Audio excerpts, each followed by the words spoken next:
When my best ain't enough, I wanna rest, but I'm too tough. My body's aching for sleep without disturbing dreams. My mask is showing its cracks, a broken smile intact. I'm good at playing pretend around both strangers and friends. I'm stuck on an endless merry-go-round,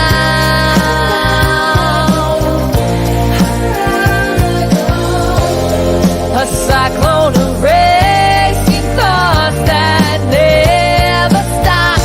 And I just wanna feel better, but I can't get out of my head. I don't know what I'll do instead.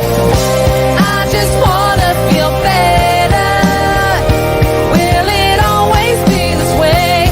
Am I doomed? Is this my fate? My depression, it sucks out all the joy of what I love. Ravenous black hole consuming all that I know. I could scream my lungs dry, punch through walls till I cry. Bloody knuckles, red eyes, oh my. I'm stuck on an endless merry-go-round, a cyclone of racing thoughts that never stop. And I just wanna feel better, but I can't get out of my head. I don't know what I do instead. I just wanna feel better. Will it always be this way? Am I doomed? Is this my fate?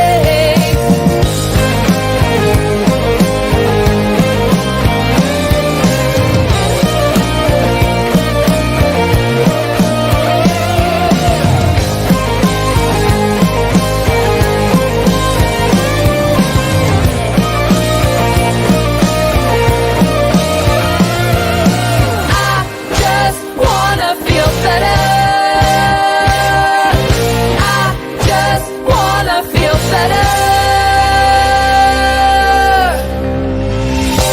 I just wanna feel better, but I can't get out of my head. I don't know what I'll do instead. I just wanna feel better. Will it always be this way? Am I doomed? Is this my fate? I just wanna feel better. I just wanna feel better. I just wanna feel better. Will it always be this way? Am I doomed? Is this my fate?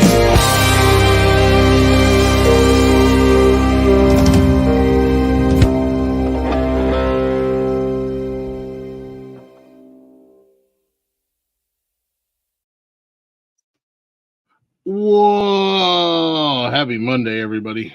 I got a case of the Mondays. Exhausted. Holy- Dude, bro, I am tapped tonight. But I want to. Hopefully, we can keep this to 2 hours or less. But happy Monday, everybody. How y'all doing? Welcome. It is Men Caring for Men. It is a part of the Nonsensical Network. If you're not already, good, check us out. We're everywhere on all the socials: Facebook, Instagram, X, and TikTok. You can also join us live Monday through Sunday. We have a full lineup of shows. On YouTube, we go live, and you can also listen anytime, any place. Which I'm happy to say, I am finally. I got a little behind on posting shows. Blaze came over yesterday, and we kind of hung out and just kind of had a nice low-key Sunday. Well, that was beside the point. I wasn't going to put that on the air, but since you put it out there, I was just letting people know what actually happened behind closed doors with you. Yeah, no, it was a low-key Monday or Sunday. Blaze came over, and we were working on some stuff, and I got everything caught up. So we're all up to date all the way up to yesterday's football show on the Spotify and wherever you listen to us on podcast at. all at the Nonsensical Network, or simply go to bio.link/nonsensical network. All those links are there, including links to our merch as well, the Nonsensical wear, the Nonsensical swag, whatever you want to call it. What's going on, Shatters Bucks? Anywho, yes, it was a long weekend. It was it was a long but very exciting weekend. Get into that here in just a few. It is Monday night. It is Men's Mental Health Show. It is the open forum. I think Connor has the link ready. We'll drop that as an invitation for men, specifically men who want to come apart and hang out and almost.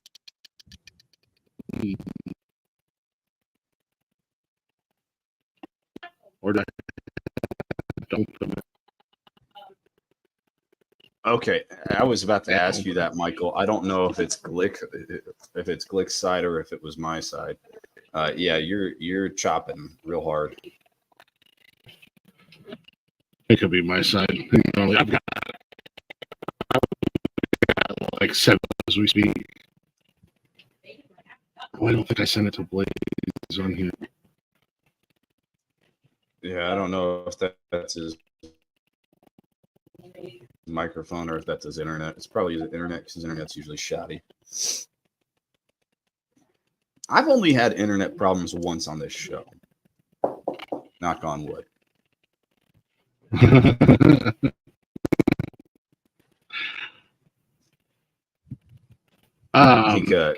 He's trying to fix it. Give him a minute to do that. He sounded like he was about to say something. You're still coming in a little bit. Okay, never mind. I'm gonna have to do it. What's up, Miguel? No, I've got Windows and Windows. Man, alive! It was.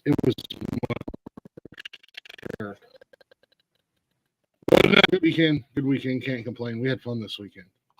I'll actually go ahead and roll right into the weekly bro check. How's everything going in your world, Connor? I know you've got some going on and things happening and whatnot. Yeah, well, this week has been fairly uneventful. I'm still here. I'm just going to drop. Yeah, no, you take care of your internet issues as need be. I'm gonna bring up. I'm gonna go ahead and bring up your boy Untrackable. What's up, man? Miguel, how are you? I'm gonna go ahead and. I'm good now. I'm good. You know what he sounded like to me? Freakazoid robots, androids. They don't stop. Don't you know that kind of? He sounded like C-3PO if he had a seizure. But God, I hate it. Oh.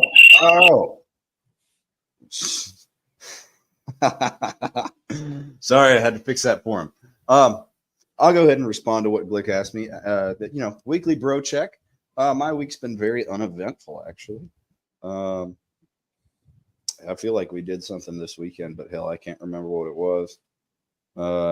During the week, I mean, I didn't do too much. Just doing a lot of taking care of the kids. Lots of home time. I can tell you this much: I'm ready for the election to be over so that I can stop hearing about it. I'm so tired of it. It is mentally exhausting. Everybody's decided by now at this point, so I've given up on every time I see something come up on a feed, I just swipe straight past it. I'm trying to get the algorithms to walk me away from all of it. But other than that, I've actually had a really good week. I've been feeling really good. My back's feeling a little bit better. I actually went out and mowed the lawn today, so and I'm not hurting too bad. I just got out of the shower. My hair's all poofy and silky smooth. Well, thank you for sharing that. That's really good. Yeah. Untrackable. How about you? We're going to start with you because I know Miguel likes to talk, so we'll let him go last.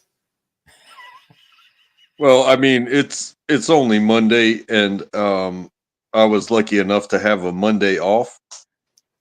So I had a 3-day weekend, and everything went according to plan. I did not mow the lawn, but my back still hurts. But when the lawn is ready to be mowed, it doesn't matter if my back hurts or not. I have to handle that shit. You know what I'm saying? Yeah, I hadn't mown my lawn for a little over a month, so it was getting a little squirrely to say the least. Yeah, I definitely run into those moments where it's like my time is free to mow the lawn. However, you're going through a torrential downpour, hurricane, whatever, and it's like my mower just can't handle wet grass. Yeah. But then there's times where it's absolutely perfect, but you got to work on the weekend, and it's like, oh, well, thanks a lot, timing. Next thing you know, it's like, hey, everything aligns except for the grass is like a foot tall. It looks like a wheat field, and Yep. I'm on less than a quarter of an acre, like a 0.24 of an acre, and most of it is house. So when the grass gets like that, it's like everybody starts looking at you like, what's wrong with these people? Yeah. It's cutting grass though to me. And in the end, it's like, hey, I'll cut it when I cut it. Mind your business. Yeah, kind of. I had that moment over a few days ago. My neighbor was, you usually keep up on your lawn pretty good. Like I usually keep it really nice and manicured. I had a issue going to the hospital a couple weeks ago, and so I haven't touched it in a while. And they were like, "Are you okay?" I was like, "I'll get to it." And I think that connects into like the men's health thing a little bit, where it's like, yeah, you have these manly responsibilities, whether it's your relationship or your property that other people are looking at and judging you by. But at the same time, it's like, go ahead and be strict on me. If I'm going to work and I'm, working to own a property, okay, I didn't mow my grass for a month. That means the timing wasn't right. But if once I do mow my grass, it's like, it's not like there's feral animals coming out of my daggone gutters and shit. You know what I'm saying? It's like, come on, man. Like you're gonna spend more of the HOA money writing me a letter telling me that I need to mow my grass than you will providing any other service in the HOA. It's like I'm just paying for paper for you to complain about me. You know what I mean? I'm so glad I don't have an HOA. Miguel, how about you? How have you been over the last week? I've been promoting this show. I've been As you talking should, it's a to, great show. of course I have. And I have been talking to quite a few people who are qualified to come on the show and told them about what the work that you're doing, and they're very excited. I just did a search on Twitter, and Monday is a big mental health day all over the world. I didn't know that. Did you guys know that? I You think do Glick that. done that, but I had no clue. I don't know. Glick's the one who started the show. I just run it, kind of do Well- everything from this point on. Well, Glick, I've been doing everything. He just kind of like pushed me and said, "Have fun." And then he hangs around and he doesn't say anything, doesn't really add any sustenance to the show. He just kind of exists. So he was good last Okay. week. He was great last week. You were great last week. You were. I'm great every time I'm on a show. What are you talking about? Last week. So the humble piece is still a piece. Is that what you're saying? Yeah. I'm very humble. I'm very humble. No, actually, and to answer your question, Mental Health Monday, I knew that was a thing, and that was the whole reason I wanted to do this show in particular on Monday. And I kind of, well, not that I had to push anybody, I just had to tell the guys, look, we're doing a men's mental health show on Monday. Who wants to be a part of it? So me, I want to. I'm fucked up. Might as well. Yeah, Glick's Connor, just you so don't enlightened.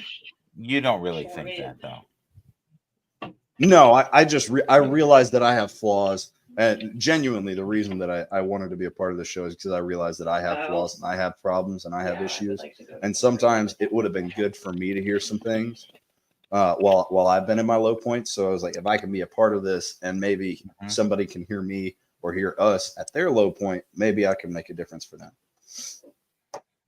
Chaka, yo, what's up, buddy? Oh, good. He's coming up, aren't you? We got to get him up. There's to me, there's been very important times when I was told to suck it up, and I did. But then at the same time, there's been very important times where an elder, a mentor, somebody that knew what I was going through from my perspective, a male leadership that just grabbed me and was like, "Hey, we need to talk about what's going on. I can only give you my advice type stuff, but man to man, it was well beyond the just suck it up, be a man type stuff. It was like, hey, yes, you do have to suck it up and be a man, but you can also go about solving this situation in your life like this." And it got deeper than being hard or something like that, and was like, yeah, it's going to be hard, but you're going to have to like relent a little bit. You're going to have to give. You're going to have to soften, not in your existence, but in this situation. Like, you're going to have to, like, kind of take a knee if this is your goal in the end. You know what I mean? I like that. That was solid. What are you doing, Glick? That was That was solid. See, he made fun of Glick, and the demigods took care of him. See that? There. I have smited him. I have smited him. You have. Do you not know what you've effed with? Do you not know my power and my humility? Yes. Yeah. holy shit. I think I just died. I should change my name to Humble Glick. You know what my mom used to say all the time when I used to get upset? Michael, shut up. No, suck it up, Buttercup. I mean, that's pretty much the same thing. Yeah, suck it up, Buttercup. Yeah. I thought what Untrackable said, what I was going to say was, I thought what you said was really good, because as bluntly as it's put to us sometimes, sucking it up has a deeper meaning than just literally suck it up. And one of my mentors and I had this conversation before. Suck it up doesn't mean just shut up and fucking eat it. Suck it up sometimes means soften, like you said, relax, let it happen. It's going to happen. Like I said last week, I mean, this storm is going to pass. Yeah. You need to suck it up and let this suck for a minute, because it's going to, and there's nothing you can do about it. You need to breathe. What? You know what I like better? Let it breathe. Let the situation, let it breathe. Step away, because what's that saying? Cooler heads prevail. I think a lot I'm terrible at that. I'm so terrible. Really strong, mentally adept people who are humble, named Glick, what they do is they just step back, ground themselves, and go, you know what? I have to be careful, because my words are power, and I'm a powerful being. No, we have to be careful, because a lot of times, especially the ones we love, those are the ones we tend to, I call it verbal vomit. We lose our minds, say all this, and then go, oh no, what was I thinking? Maybe I wasn't thinking. I'm going to be paying for this forever. So, yeah, soften is nice, but let it breathe. Let situations breathe. And know, too, a lot of times, one of the things that used to help me is, if this person is driving me crazy, what are they like to themselves? They must be driving themselves right around the bend. Because very few people love themselves. Fucking weirdos. You know what? A lot, though, that's a facade. That's a huge facade. Oh, he's hugging himself there. There you go. Glick, add Yeah. something besides hugs. I'm adding all kinds of stuff. Sorry, I'm back. I'm being like backstage producer guy over here. I'm just pushing buttons and all that stuff. So You're He's really good being at pushing buttons. his usual self. I'm very good at pushing buttons. Trust me. Are you hurting right now? Have you maybe entered into an alcoholic daze yesterday? Were you dazed and confused for so long? Yeah, you no. I yesterday was it was a long weekend. It's been a long last few weeks, and there's no like slowdown in sight right now. But it was a long weekend. We actually had a really good weekend. Blaze came up. We did the show live at Buckeye Axe Throwing Saturday night. We had an absolute blast there Saturday night. Yeah. A little something from Saturday night. There you go. Now Yeah. so are you guys like an 80s trio type of thing? Like Kid and Play? Yeah, like an 80s hip hop type thing. When somebody said that we look like a Saved by the Bell extras. So That was Vanilla no, Ice and Vanilla Ice Cream. Yes. Yeah, no, we had fun. So it was a very long day and night, Saturday night, and yesterday, Blaze came over and we worked on some podcast stuff and kind of hung out for a little bit. It was cool. It was a low key Sunday. Kind of shot the shit for a little bit, just hanging out outside of the show. It's nice. It's nice, right? Yes. Yeah. Oh yeah. Is Blaze ever been on the show? Because I used to talk to Blaze all the time. I don't know if you know this. Yeah. When I was on Haps late at night, and he was usually in a Bob Marley state, and we would have really deep conversations about life and mental health. Believe it or not. Peter Piper. I don't know if you remember some. I don't know if you remember some. Yeah, Blaze comes up on Saturdays every once in a while. He'll pop in here every once in a great while. He's on Saturdays more often than not. Because that's kind of his night to cut loose and have a good time, which is what we're all doing on Saturday night. We're all having a good time and hanging out. Then him and Jeff do a show on Friday. He just kind of pops in and out whenever he feels. I think he's on his way home tonight, so he's definitely got his ears on. He said he wanted to listen. So, oh, good. We're saying good things. We're saying good things. Matter of time before he moves up.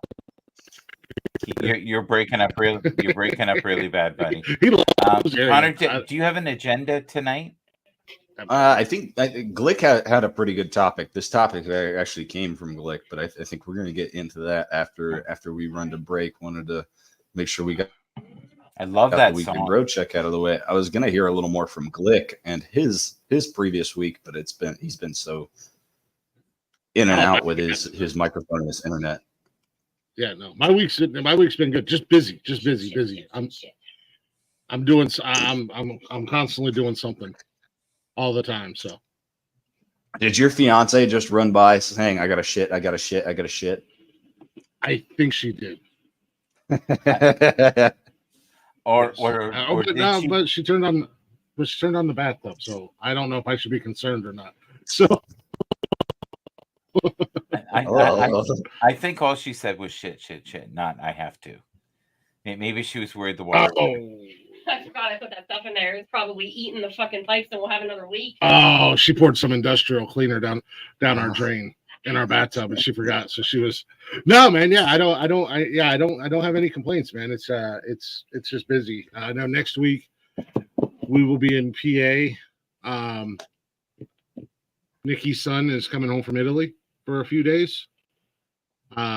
So she wants to go see him. She hasn't seen him in about 2 years. Year and a half, yeah. Yeah, year and a half. I thought you were just in there. I was. No, Christopher and Ray are going to ride down to the airport with Mom and Dad. Okay. Good talk. He's smart. He's smart. He's got it. He's clicked up. He's well trained. He's well He's trained. done it a few times before though. So Happy, I don't know a lot about you except the last time I was here. And how did you meet these individuals? I'm just curious. Just by like I would say best is like I'm a surfer of the panels, but my first panel was back in February, and it was a big panel, like 10 people every night, and it taught me something about how to conduct myself in public on these panels. But Yeah. at the same time, once you learn how to conduct yourself, you can fine tune how, like, what's going on with you that brings you to this panel. So, like, the idea of Men's Health Monday, Mental Health Monday, however you want to put it, like, it means something to me. But I've I've had the clown like flexed out of me. Like I've been what do you call, exercised of the internet clownship within me. So yeah, I don't play stupid games, and I'm not messing with anybody. But to come within, you notice age ranges and mentalities, and you tend to get in where you fit in. And I always say, if you do the same thing at the same place at the same time, you're bound to make a friend. So yeah, that's me in a nutshell. So were you basically saying that this is an older panel? Is that what you're saying? Well, I'm not gonna sit here and Especially Glick. say older, but the feeling that I get from it is almost like siblingry. You know what I mean? Really? So do you feel like Glick and I were siblings in another life, or you're talking about Connor and Glick? Glick's more like I'm my I'm ugly. just like generational, like time frames of existence. So like I'm not gonna sit here and guess your age range or guess his age range or guess anybody's age range, but the thoughts that we seem to be talking about, the situations, our wives walking in while we're talking to each other, and then all of a sudden it's like, hey, do I let her embarrass herself, or do I have to stop what I'm doing so we can actually handle like family business? He's smart man. I'm 41 years old, and I'm not playing games anymore. So I get these things, and I'm not gonna let what the superficial shit get in the way of, like, hey, if we're having a conversation, we're having a conversation. You know what I mean? Connor, do you feel that anything that we've said today has value? Go ahead. Nothing of sustenance whatsoever. he likes to not clown around, and that's all I like to do. I like to throw the serious things in between. I'm tractable, happy, good old boy. I think it's funny though. You talk about the age range of I have zero friends under the age of 30, and primarily my closest friends are, well, not including Doc. Doc is the only person that I am like genuine friends with who's younger than me. Right. But we have shared experiences. All of my friends are between 10 and 20 years older than I am. And in Glick's cakes, a couple centuries, but you can't really do anything about that. I figure I'll fit in at the nursing home in a couple years. I've walked with kings, danced with gods, and drank with fools. He's the one who shot Achilles in the heel. Yeah. No, I didn't. I think you forgot one, and farted in the wind. Yeah. Always fart in the wind. Fart in the wind. Never All we are against it. Always into it. All we are is farts in the wind. Yeah. I think we got something. Yes. Connor constantly is having to talk. See, he's managing. You're managing. That this is good. Yeah, no, we You handled yeah, that well, I guess I though. was saying, I was um, impressed. no, yeah, her son's in the Air Force, so he's been stationed in Italy for like the last 5 years, and he's only been home a couple times. So it was kind of like we were kind of planning it, impromptu-ish trip, and I was just like, I'll take the couple days off at work. It ain't that big a deal. I said, hell, I can take my laptop with me and still do what I need to do. So she was kind of mapping things out still because we're going to go pick him up at the airport. She's going to look so nice going to Pittsburgh International in all of her Browns glory because she lost a bet last year when the Browns beat the Steelers. So she will be decked out that Sunday and all Browns. And her family is all Steelers fans. So she's going to get disowned Sunday. Well, they must have been happy this Sunday. Oh, my God. That was insane. Holy smokes. Speaking of which, has anybody checked on Tony? Is he good? Is he a good place? Because I know he came on and said, it's going to be a big night in New York, and all hell just kind of went to crap with the Mets losing, and I was rooting for the Mets and the Jets losing. It's just like, ooh. Well, Tony, the that Jets didn't kind age of, well. yeah, you know that all the sports teams have mental health experts that they see Mhm. weekly to make sure that they're okay. They know how important it is to address the problems, and if you're in the right mindset, you know, like, and I get that Happy's starting to figure out what makes him happy. You know, you kind of know your boundaries, and I think people who really understand their life know when to speak and know when to be silent. And Glick and I have a real rough time with the silent, but we're working on it. We're trying to be better. Is Connor We're getting trying to be better. Who's getting an earful right now? Or is that just It might be with the TV in the living room. I don't know if the kids are talking or Nikki's talking or I don't know. I got one at urgent or one at the ER. She's having an allergic reaction to something. My newest adopted daughter, she's having an allergic reaction. So my oldest daughter and her at the ER right now. One's in the shower. He's probably singing. And the other one is upstairs writing a paper for school because they have a DC trip coming up here very soon. The band is going to DC. So she has to write I don't know what it is, like a scholarship paper or something. I don't know what it is she's doing exactly. But I asked So her you got if a she full needed help house? if she was good. You got a full house? Oh yeah. I always got a full house, man. Except on the weeks. Yeah, even when the other two are gone, I still have a full house. I got 4 kids. Well, 2 of them aren't kids, but they haven't flown the nest yet. At the end of the day, Connor's back. right. Sorry, my Sorry, daughter I had enjoy- been crying for enjoy like having 10 a full minutes straight. I was like, what is going on? But Is she okay?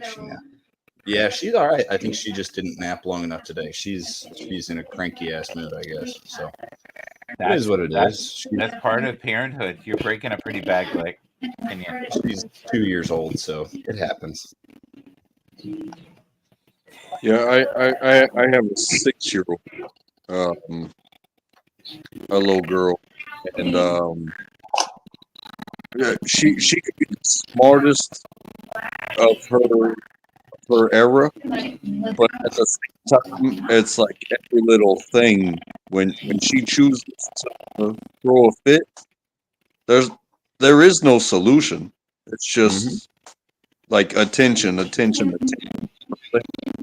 And I'm okay with it because I mean that's my kid. I know how to solve these problems, but at the same time, it's like there's no real problem because when there's real problems, either we all see it and everybody in the area reacts, or it's undeniable what you know are dealing with. But when it comes to emotions and there is just no solving them, it's like, oh okay, well You know, all I can do is smile in your face and give you a big hug. But you know, yeah, let's go for a walk, and you're still mad. You know what I'm saying? Mhm. I've got 3 of them, and she's the youngest. She's only 2, so I've seen the tantrums and the sleepiness, and so I can tell the difference between like she's actually upset and she's just like tired and cranky and pissed off at the world. So I think that's all that's going on. So when we go on break, I might be a little late coming back. I think I'm going to try and get her to sleep. She's already had dinner, so we're going to put her down to bed a little early. Yeah. So what do you do? Yep. Tell her a story or something, and that just eases everything. I usually play 1 or 2 songs for her on my guitar, and then that'll calm her down, and then I lay next to her until she falls asleep. Because if I just leave the room, she loses her mind. And we took the front off of her crib because my back can't take picking her up anymore. She's getting too heavy. She's getting up to around 30, 35 pounds. So every time I pick her up, it hurts a little more every time. Imagine what it's You know like. what? I do a similar thing ever since she was little, and that was I was the one singing the lullabies. Mm-hmm. So I would pick the songs that I could remember, like the Star Spangled Banner and these simple little country songs, and I would wind up singing myself to sleep and waking up about 2 o'clock in the morning and being like, "Oh, I had other stuff I was supposed to do, but if I move my arm, I wake this kid up." Mm-hmm. You know what? I've got an excuse. The world can kiss my ass. I'm going back to sleep with my kid. You know what I mean? Mm-hmm. I'm with all my kids. All 3 of them have been music babies when they were little, like 6 months old and younger. If they get upset, I would play them music, and it would stop them in their tracks, and that would calm them. And so I ended up using that as they got older. If they're having troubles going to sleep or something like that, I'd play them a song or something on my guitar. And on top of that, it helps me learn the guitar a little bit more. So kids don't care if you screw up. They're just like, "Oh, Dad plays the guitar." Dad Yeah, and cares. sometimes Dad cares sometimes it was that screw up point where I realized that I messed up because I was falling asleep while I was talking. And then I look over and it's like the kid's already asleep. So then I can just forgive myself and just be like, "All right, I'm not going another round. I'm just gonna close my eyes and hang on tight." Mm-hmm. That's all you can do, brother. Where are we at, Glick? Are you alive? Is your internet working a little better? Are you ready for the topic? Click. Okay, there we go. My buttons weren't working. I may have to refresh my page. Yeah.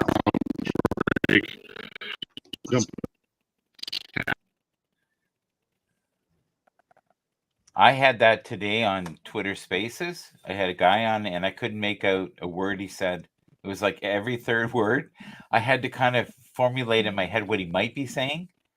It was crazy. Yeah, I think that Glick's FUCKED until break. I think he's probably gonna drop out while we're on break and try and fix it. But if I'm correct, correct me if I'm wrong with a hand gesture or something, because we can't hear you anyway. But you said, I think we're gonna roll into break and then come back and start discussing the topic of the night. Glick was saying that, or I was saying Roger. That? Yes, correct. I think that's what Glick was trying to say, but I don't think we caught any. That was very deja vu, by the way. It's what we do most Monday nights. We usually try and fill Monday nights with the first portion before the break. We do our weekly bro check, have a little chat, get warmed up a little bit. Me. Untrackable saying, "What's the topic?" I love the topic tonight is going to be seeking help. Ah, So we will roll into that when we get back from break. Rick's going to try and fix his miserable problem that he's having over there with his Wi-Fi. I'm going to go put my child down. In the meantime, we're going to listen to a song that Glick has probably already picked out. I have no idea what it is. He's probably just going to roll it here at some point within the next, I don't know, 15, 20 seconds.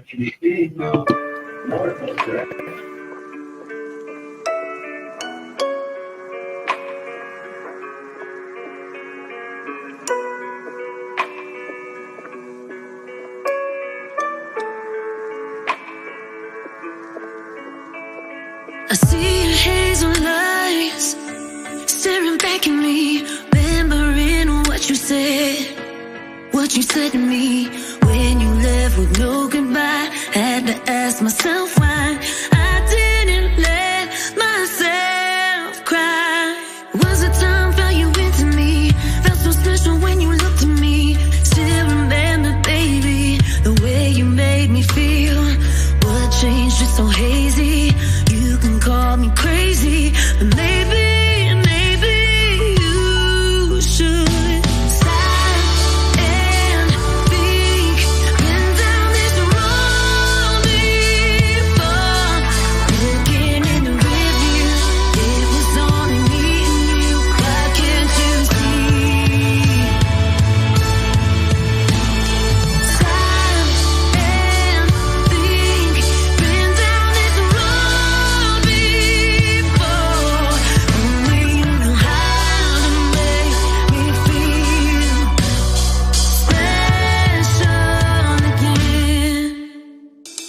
I was always trying to fill a void, chaos of you leaving. Left my world destroyed, couldn't handle ups and downs. Always thought you'd be around. Took some time for me to see the image staring back at me was stronger than your words could be. Don't need no apology. What changed? Just so hazy. You can call me crazy. Maybe you should stop and think. Been down this road before, looking in the rearview. It was only me and you. Why can't you see? Stop and think. Been down this road before. Only you know how to make me feel special again. Stop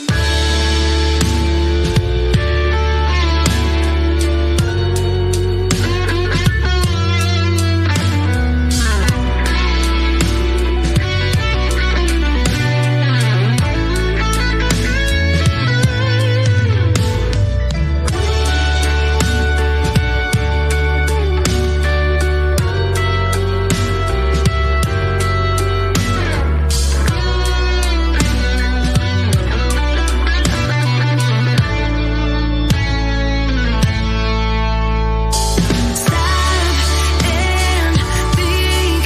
Been down this road before, looking in the rearview. It was only me and you. Why can't you see? Stop and think. Been down this road before. Only you know how to make me feel special again.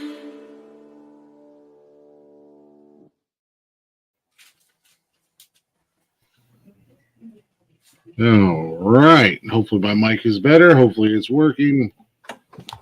Welcome back to Men Care for Men. That was Miss Katrina Bree with her first release single, Special Again. It's a song about healing. And if you want to hear more of the backstory on that song, go ahead and check out her interview on Glick's House of Music Glick, on YouTube or Spotify. Glick, if you have your picture off, you sound great. Well, will probably be better now that I've reset everything. Okay. So hopefully. I've had that before where I've had to have no picture. Yeah. My internet wasn't good enough, and I had just enough for voice. I've had to do that before. Yeah, I still had a bunch of stuff open from yesterday, and then I refreshed everything and got rid of some stuff. So hopefully that'll help. But welcome back to Men Camp for Men, part of the Men's Art of the Nonsensical Network, bio.link/nonsensical network. You can find us everywhere. Go ahead and give us a follow, give us a like, and give us a share if you'd be so kind. So hopefully Connor won't be too long. I know he's putting the little ones down. We got Bathurst in the building again, and Untrackables here with us hanging out again as well. Chaka got beat up by his wife and has a black eye, so he don't want to come on camera tonight. What? Really? No, I don't know. He said he had a black eye. I assumed he got a little too lippy with the missus. He can wear shades. He could say the Yeah, future's right? so bright. The future's so bright. I got to wear shades. Oh, I see bodies moving in the background there with Connor. I was gonna say I see bodies moving. Yeah, he's doing some. He's going to dance for us. Yeah, I was gonna say he like strategically puts his headphones right over top of the camera. He's learning my ways. I'm strategically taking myself out of the equation of the host and forcing him to host and carry the show tonight. So, but we'll get into the topic of the evening. This is just something I just got to pull out of my ass literally right before we went live. But seeking help, and in today's society, and well, society in general, not just today's society. Part of the biggest problem with men's mental health and the stigma being there, I think, is on us for being too damn stubborn or thick-headed or proud or whatever it is, just to ask for help. And this could be in anything, from mundane tasks around the house to things that really matter, like our mental and physical well-being. So I kind of wanted to touch on that and see what everybody's opinions and thoughts were on why that is that men have such a hard time asking for help. Not that there's not options. There's plenty of options out there when it comes to help for our mental health.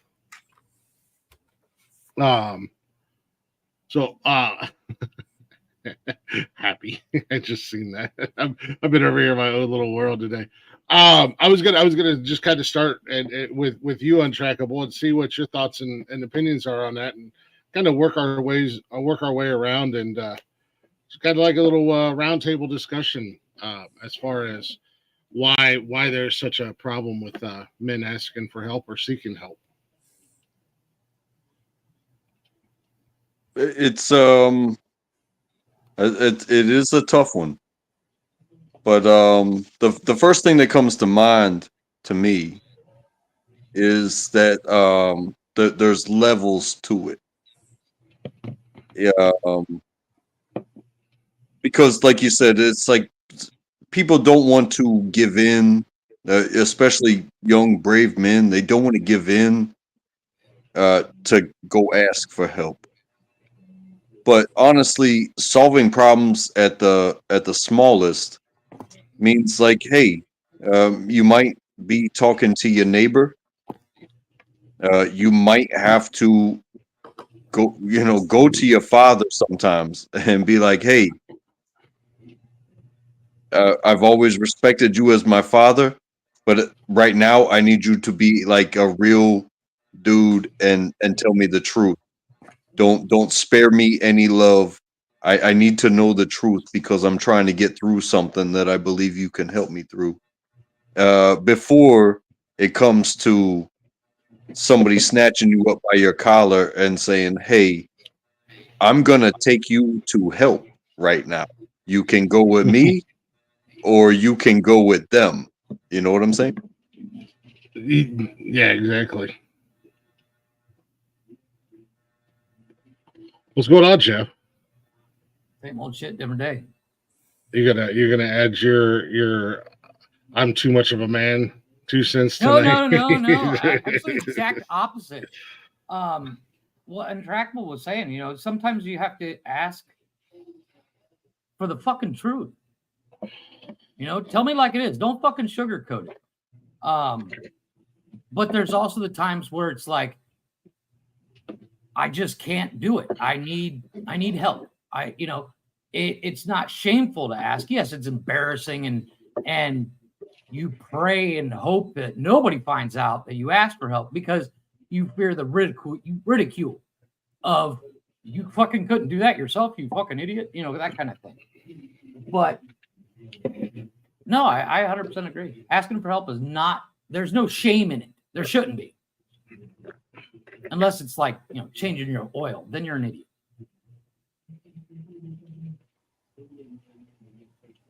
I just take it. I just take it and pay somebody to change my oil. So hence why you're the idiot. Yes, thank you. Not that I can't do it, I just don't want to. But go ahead, Michael.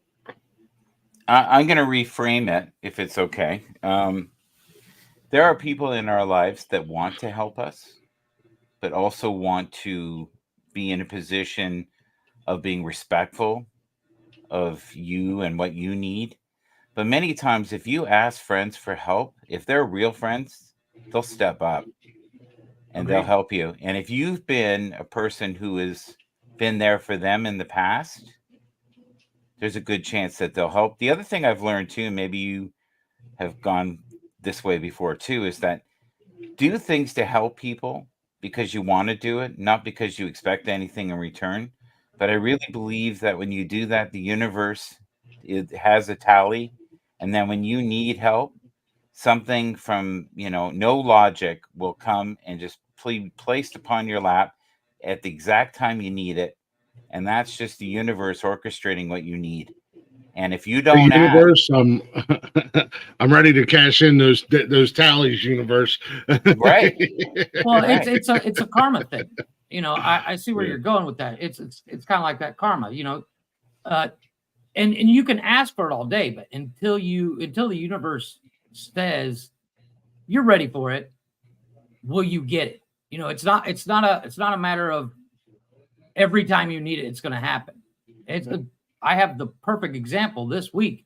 I've literally been, back on the dumps again, work-wise, and I got, I've been doing everything I can to try to get out of it. And today I got the message that, work's starting back up, and, I've been the asking for help thing. I'm, as Glick was kindly enough to point it out, I won't do it because I'm a fucking idiot.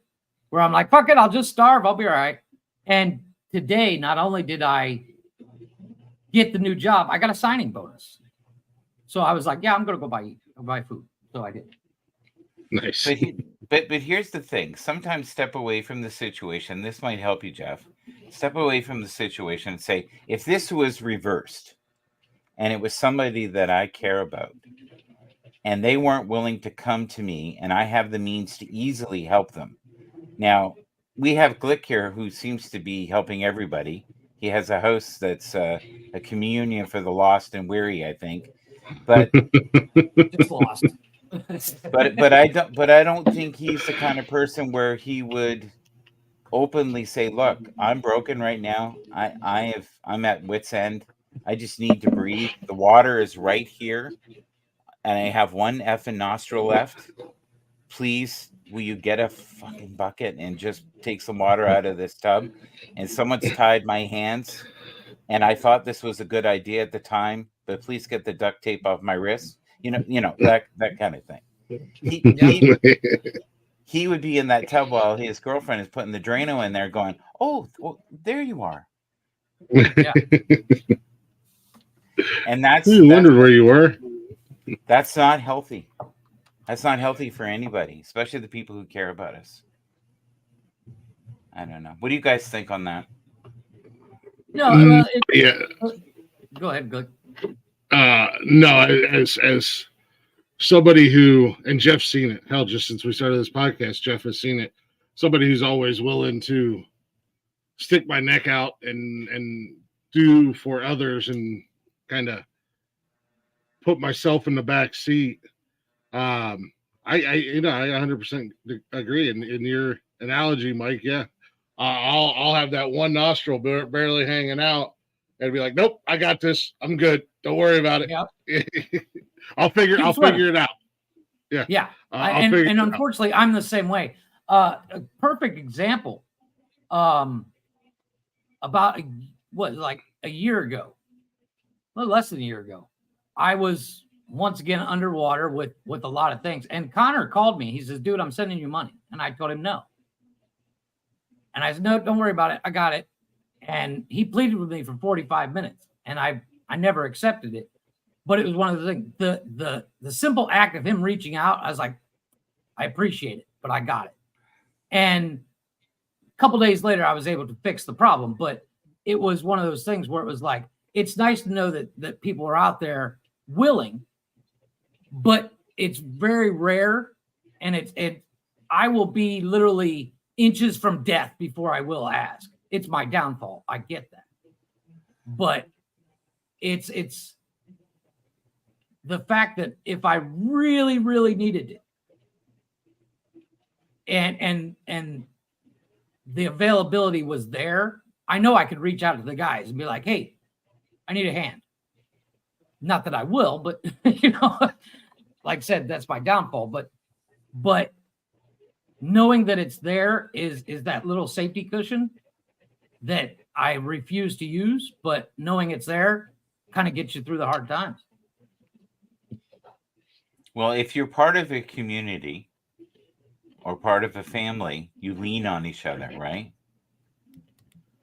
You do. It's like the Bill Withers song, lean on me when I'm not strong. I'll be your friend. Oh, yeah. So, and you guys have built that here. You have a community. You guys drive each other right around the bend, but there's mutual respect. And I could see Connor doing that. But that must have, warmed the cockles of your heart to it hear did.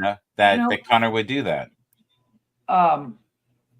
It was one of those things where I was like, you know what, I got it. And he's like, dude, you haven't eaten for 3 days. And I said, yeah, but I got it. Don't worry about it. And it's not the first time, won't be the last, but when I'm at my highs, I'm at my highs, doing everything to the point where there's not a care in the world, but on my lows, it goes low. And, knowing that guys are there to help out when that issue arises is nice, but I don't like to get that burden. I don't like to put that burden on people. I get it. My fan. I'm sweating balls here. Right? Well, because you're talking about feelings. He's out of his normal zone. Yeah, he's out of his element. Yeah. And now I think. Go ahead. I think for me, I've always, nowadays, I'll ask for help, but I'm only asking for help so many times, and then I'm gonna be like, all right, I'll make a mental note. The help's not there when I ask for it. That's cool. But for me, I've always been a fixer. Mm-hmm. I've always been, give me the weight of your burdens and I'll carry them because my shoulders are stronger than yours type deal. Yeah. There's a cost to that though. You ain't lying. You are not lying. There is. No, there's a cost to that, and we have to know our limitations. What do you think, Happy? You look like you're pondering some deep thoughts there in your beard. Go for it. Yeah. Pardon me. It's tough to speak on that because as principle, you're no good to anybody else unless you're good to yourself. But then you find yourself in a time of question. It really depends what the question is as to who can help you, who deems yourself so self-sufficient and self-believing, and it's a hard barrier to break for me as a man sometimes to be like, hey, Uh, I've done everything I could for myself to make sure that I'm here for you. But, I'm not perfect at everything in life. And to even recognize a breach in my stuff, that becomes a hard thing to recognize, and again to go to the right person that you can extend that arm to. You don't just reach out to anybody for anything, and that becomes another question, especially when you're trying to be what you were destined to be, but you're reaching and there's other people and they're all doing their things too. But when you have a specific problem and you know exactly who to reach to for it, it's still painful to extend and ask, but it is very important that you go to the right person for the problem that you're having. You know what I mean? Yeah, specifics are always important. Untrackable, when you speak, there's great weight in what you say, and you also talk like you're doing parables, like you're some old philosopher. But I mean that is the highest compliment. It's you just don't expect that, and then I'm expecting you to maybe levitate in that room there, and so it hasn't happened yet, but it's good. No, everything you said there was wonderful. If we had wrote it down in a little poem, I think we would have went, hey. There were some real golden nuggets in there. Thank you. Well, and to continue on what he was saying, you don't go to the person that hasn't been there. They won't always be as helpful as the person that's been in the situation as you. Good point. Good point. It's like the perfect example of it is, I there's no secret. I live in Cancun, and it's like the issues I face day to day sound ridiculous. Like the fact that, if I get in an argument with somebody on the street, there's a chance I have no fucking clue what the argument's about. I just know that they're yelling at me and I'm yelling back, because as good as my Spanish is, it's not perfect. So, and somebody like going to, for example, my pops. Well, no, my pops has lived outside the country. For going to somebody that's never lived outside the U.S. and explaining this issue to them, they're like, I don't get it. What's the problem? You know what I mean? It's a weird specific that if you find somebody that's been through that, it's like Connor and me. Connor, as he said, he's come to me with some of his issues because he and I've been in that same situation. Common ground, is that what you're saying? Common ground. Common ground. Yeah. Kind of, it really determines on who you go to. Yeah. So you're saying if I was to go to Glick with my ego problem, we have common ground there. We have common ground there. Like, yeah. It's not an ego; it's confidence. Just keep telling yourself that. yeah. It's like that saying. I'm not, I'm just detail orientated. Well, no, but it's the funny thing, and I've known Glick for so long, it's ridiculous. Like, it hurts my brain. It's coming. We're getting close to 30 years. Yeah. The thing is, Glick alone and Glick on the show, two totally different fucking people. It sounds silly. He said that before. He has said that before. He's very different. And a lot of people that watch the show and see how we react and how we talk, you would never guess he's like that. I've literally seen this man just sit in his truck and sit there, and I'm like, "What are you doing?" He's like, "Nothing. I'm just thinking." I'm like, That's "Fuck, dude, Jesus Christ! Yeah. Let's go for a beer because that'll fix whatever you're thinking about doing." It's never Because a I've good sign seen if that I'm just face. sitting. It's never a good sign if I'm just sitting in the truck thinking I'm about to do Right. some sketchy shit. It's either that or like, let me drive because I know the way.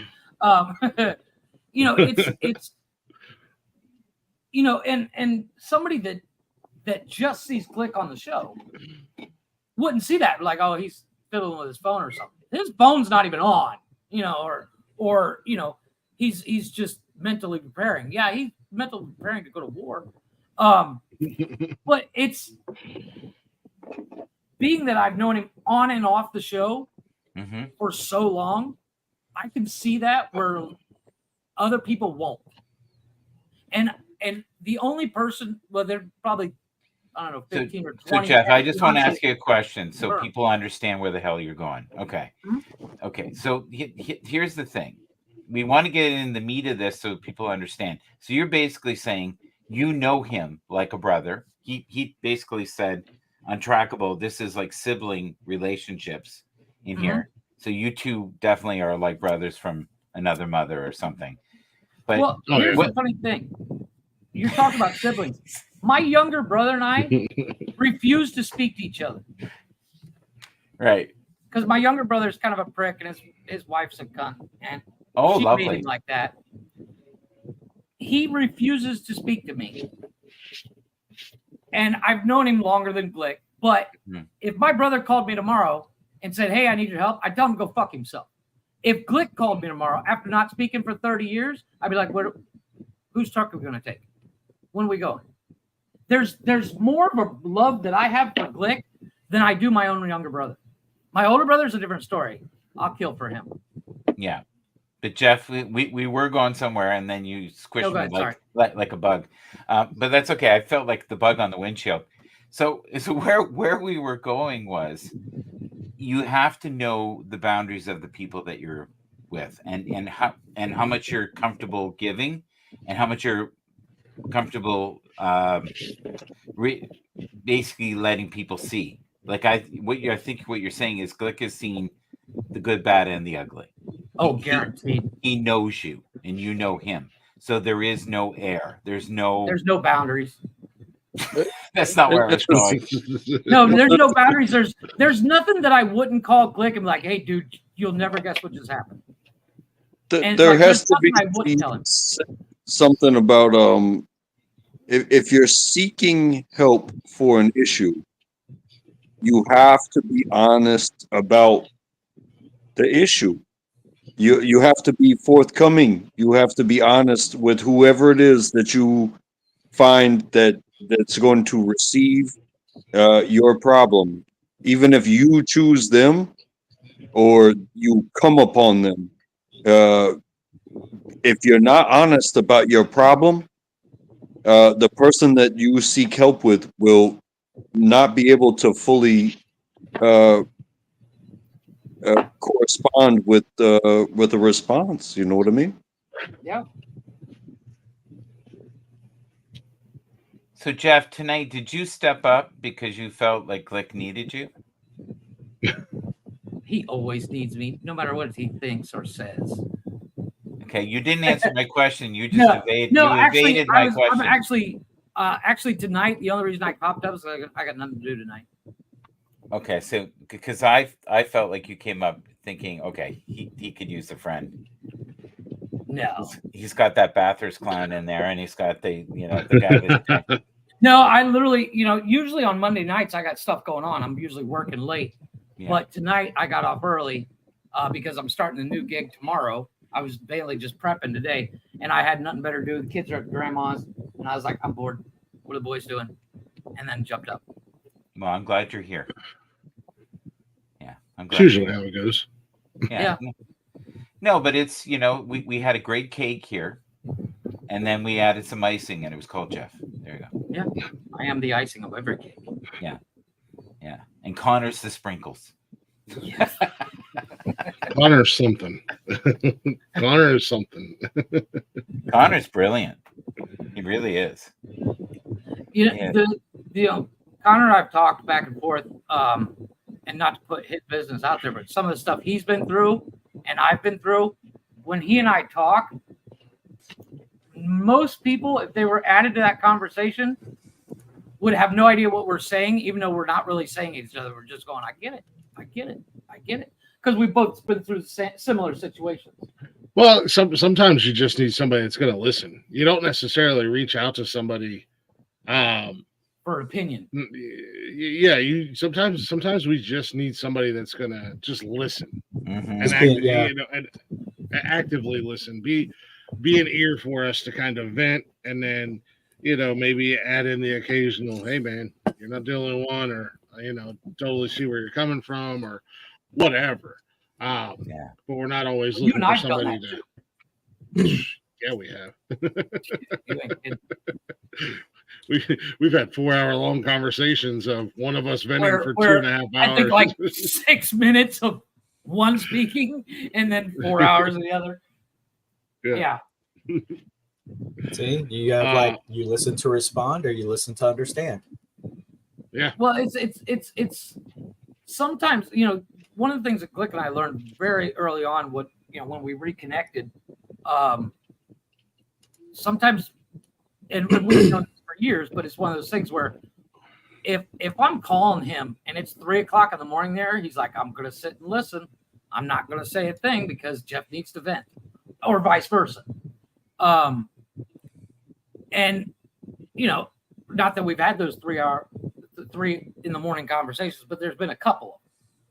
But it's the mutual respect that we have for each other, as much as it doesn't come off on the show because we constantly pick on each other. But it's one of those things where, if I were to call Brian and I'll talk on the phone, talk about Game of Thrones for 45 minutes, but that's about it. There's no real meat in that conversation. But if Glick and I are on the phone, not on the show, if we're on the phone, one of us is going through it. So you're basically saying that Brian is not the same intensity as Glick. Is that what you're saying? I've known Brian longer. Yeah, and see like with Mike, I don't have a contact. There'll be sometimes like I feel gratitude. So I don't have his number, just an email, but Michael don't respond to his email so like 3 weeks later. So who's next? And I know like Ted and Tony are working, but I was like, hey, Glick is available. I'll just call Glick, and I called Glick. How long was I on the road talking to you? On my way back coming into Texas, like a good 2 hours. Yeah, we were on the phone for a good 2 hours. I was just at work. It was a Friday, so it was a low-key day for me at work. I'm just like, yeah, I got nothing better to do. I'll talk to Brian while he's on his way home. Yeah, I was like, wow, it's so beautiful. One last Looking at the nap. sun. I was like the sunset coming over the plateaus. It's really nice out here. Like, wow. But it's nice having that. That's what you're doing. You're celebrating the relationship you have with Glick. So you really are the fixer, like you said. You are the grounding force. So I can see why you're so humble. Don't give it. I'm very humble. I know it sounds cheesy. I know it sounds kind of cheesy and a little cliche, but Eminem did a song forever and a day ago, like off of his second album called Like Toy Soldiers. And the opening lyrics in there have hit so hard for me.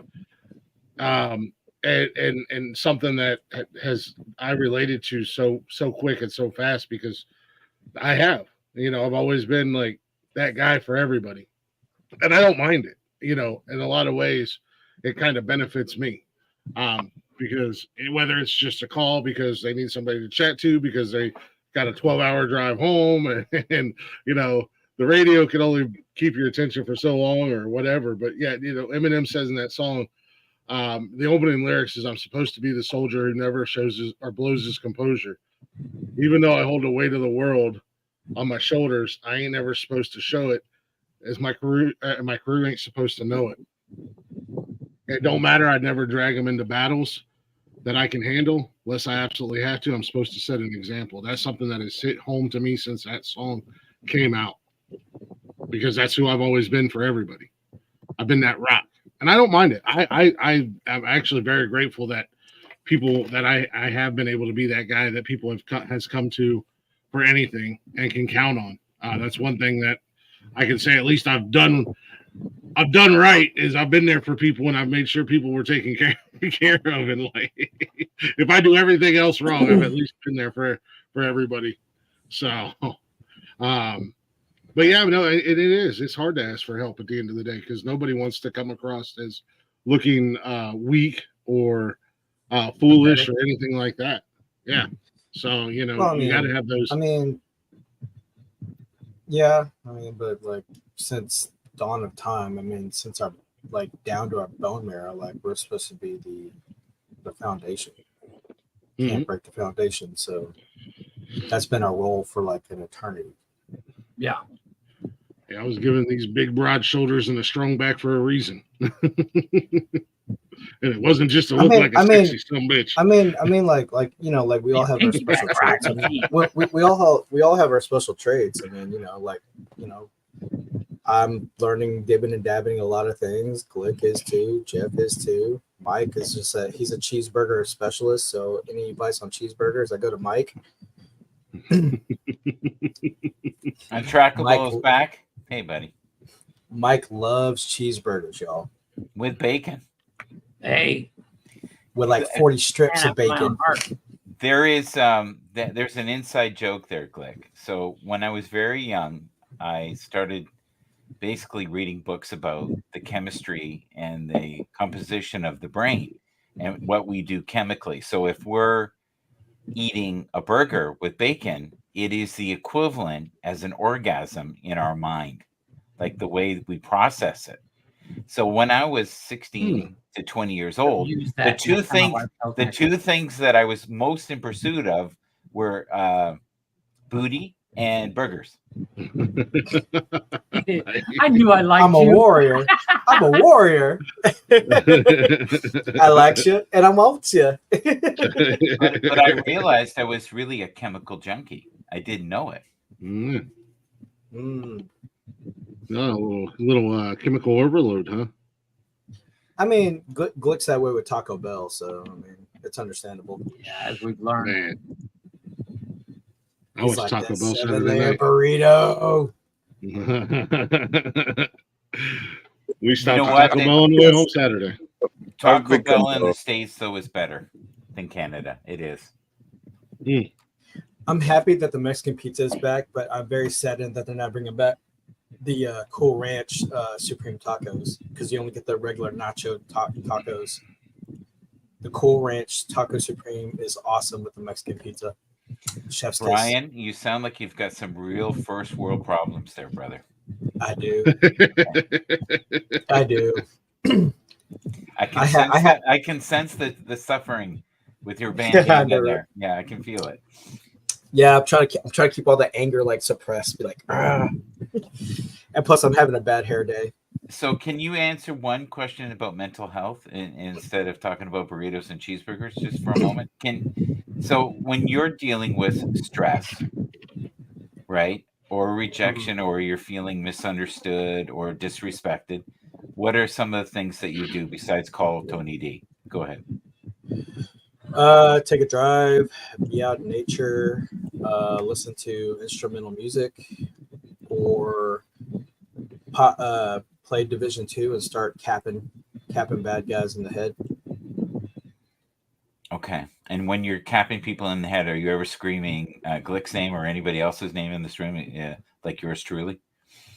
No, of course not. When I complete the level and I eliminated all the bad guys, then I show my gratitude. Yeah, I bet you do. I bet you I have do. my gratitude, yeah. And you go like this. Yes, I have gratitude that I did not get killed in this mission. Yes. I have gratitude that I did not waste all my ammo. Yes. I have gratitude that I eliminated the threat because my shooting has gotten better.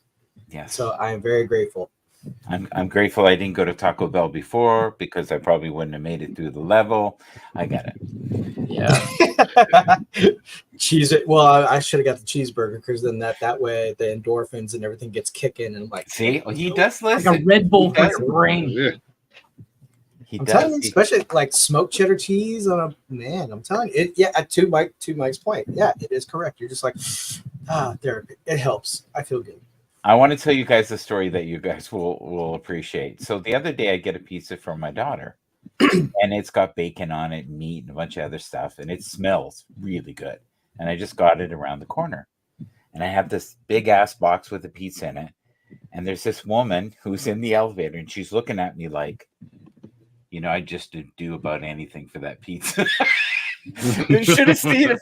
And all she kept saying was, "Man, that sure smells good. I really like pizza."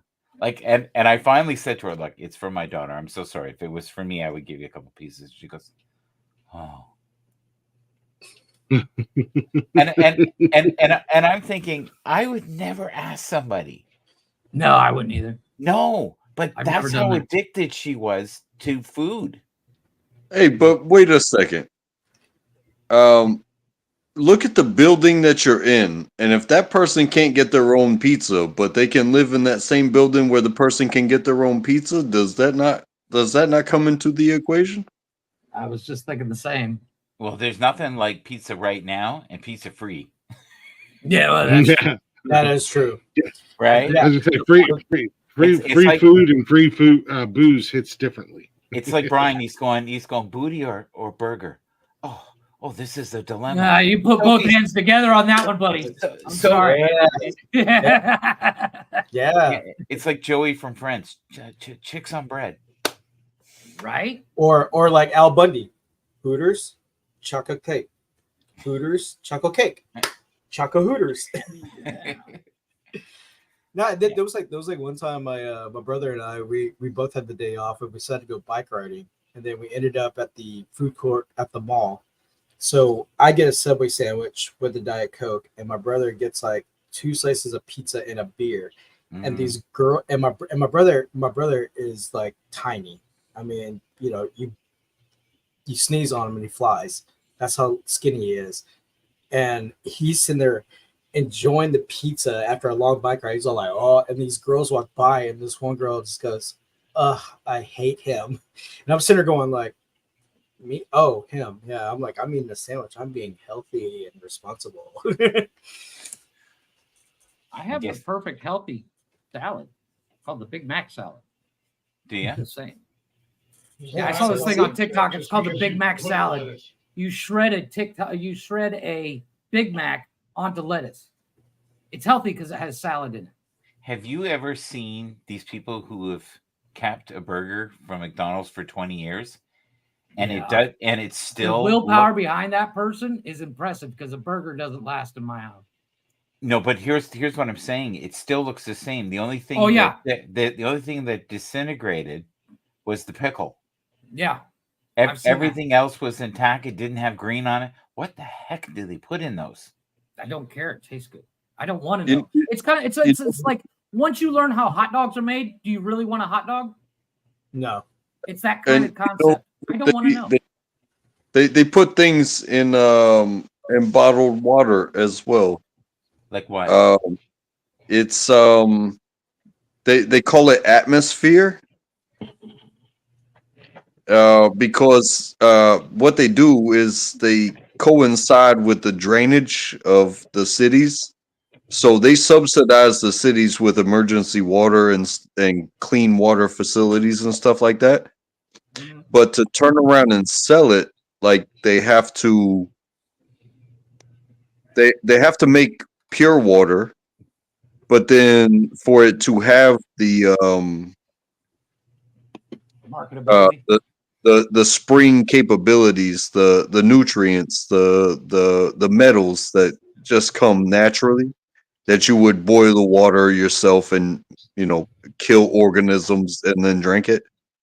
They do all that, but then they add back in a powdered form, and then they pressurize the bottle with what they call atmosphere, and that water has to sit for more than 24 hours. So when you drink a bottle of water, it's had the natural substances that were removed from it added back to it based off of their recipe, and it's also been pressurized with what they consider to be atmosphere and it goes in. Everything has to go together, and it has to match. And that's why they put it on a time limit before it can be even served, because any of those substances without the process, it could kill you. Oh yeah, like the camp contaminants and all that fun stuff. That's You why I know, don't drink water. I'm just saying. Jeff, did you know that Brian and I were going to get together and come up with a new city called Springwater, and we were going to start bottling water, and we're going to call it from Spring Water, and we were fine until they figured it out. That you're just going to put it out of the hose. It was toilet water, but it was the holy water of all holies. Well, then also too, like I was thinking about going to Hot Springs, Arkansas, because in certain parts of that city you have the natural springs coming out. And I was just going to put a glass of water and take a sip. Yeah, I don't know if I don't think that's a compliment for us, Jeff. She said, "Hello, Oh. gentlemen." Glick and Jeff. yeah. I think we got singled out there, buddy. Well, I think she's That's her- implying the rest of the panel is not gentlemen, and she is, celebrating the. No, I'm pretty sure it's the opposite there, buddy. If I know You were Mandy like I gentlemen, think we're I just clicking, Jeff. Well, I mean, the only gentleman is Mike because he's clean shaven. The rest of us are scruffy nerf herders with beards and looking all ragged. Well, You can't use that word. Only we can use that word.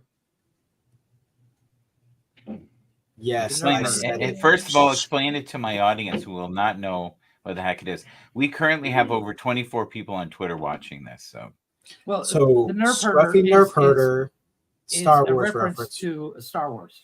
Empire Strikes Back. That's where Leia calls Han Han. scruffy Nerf herder after she. Sorry, gets- we just lost someone. We have 23 after you explained what it was, but that's okay. Yeah. Yeah, they were offended. I think we had them with cheeseburgers. But And- but then Everybody's hungry this time of day. but then that nerf herder came back to Family Guy, right? Yeah, Family Guy did it in Blue Harvest. Blue Harvest, yeah. And that's when he hits her. He says, "You can't use that word. Only we can use that word." So, can I ask a question to keep it on mental health, just Sure. for a moment? Can I pop one out here for you? Because Glick is still in yesterday in his kid and Hungover play state. pants. Yeah, I think he did one too many splits, and was listening to James Brown playing "I'm a Sex Machine," and now he's, I don't know. I thought he was like breakdancing the Saved by the Bell theme. Same difference. It's all good. It's all good. So, if you know of somebody in your inner circle that is suffering and they're proud, would you approach them? And if you don't approach them, what is me? Oh, I just want to quickly share something for myself, okay? And this Go is ahead. kind of guilt, but I knew a friend was suffering, and I was being a chicken shit because I didn't want to deal with it. And this person had cancer, and it was at work, and I thought, I'm going to have to deal with this problem probably for a couple of years before it gets bad. And then I came in 3 weeks later and he was gone. Yeah.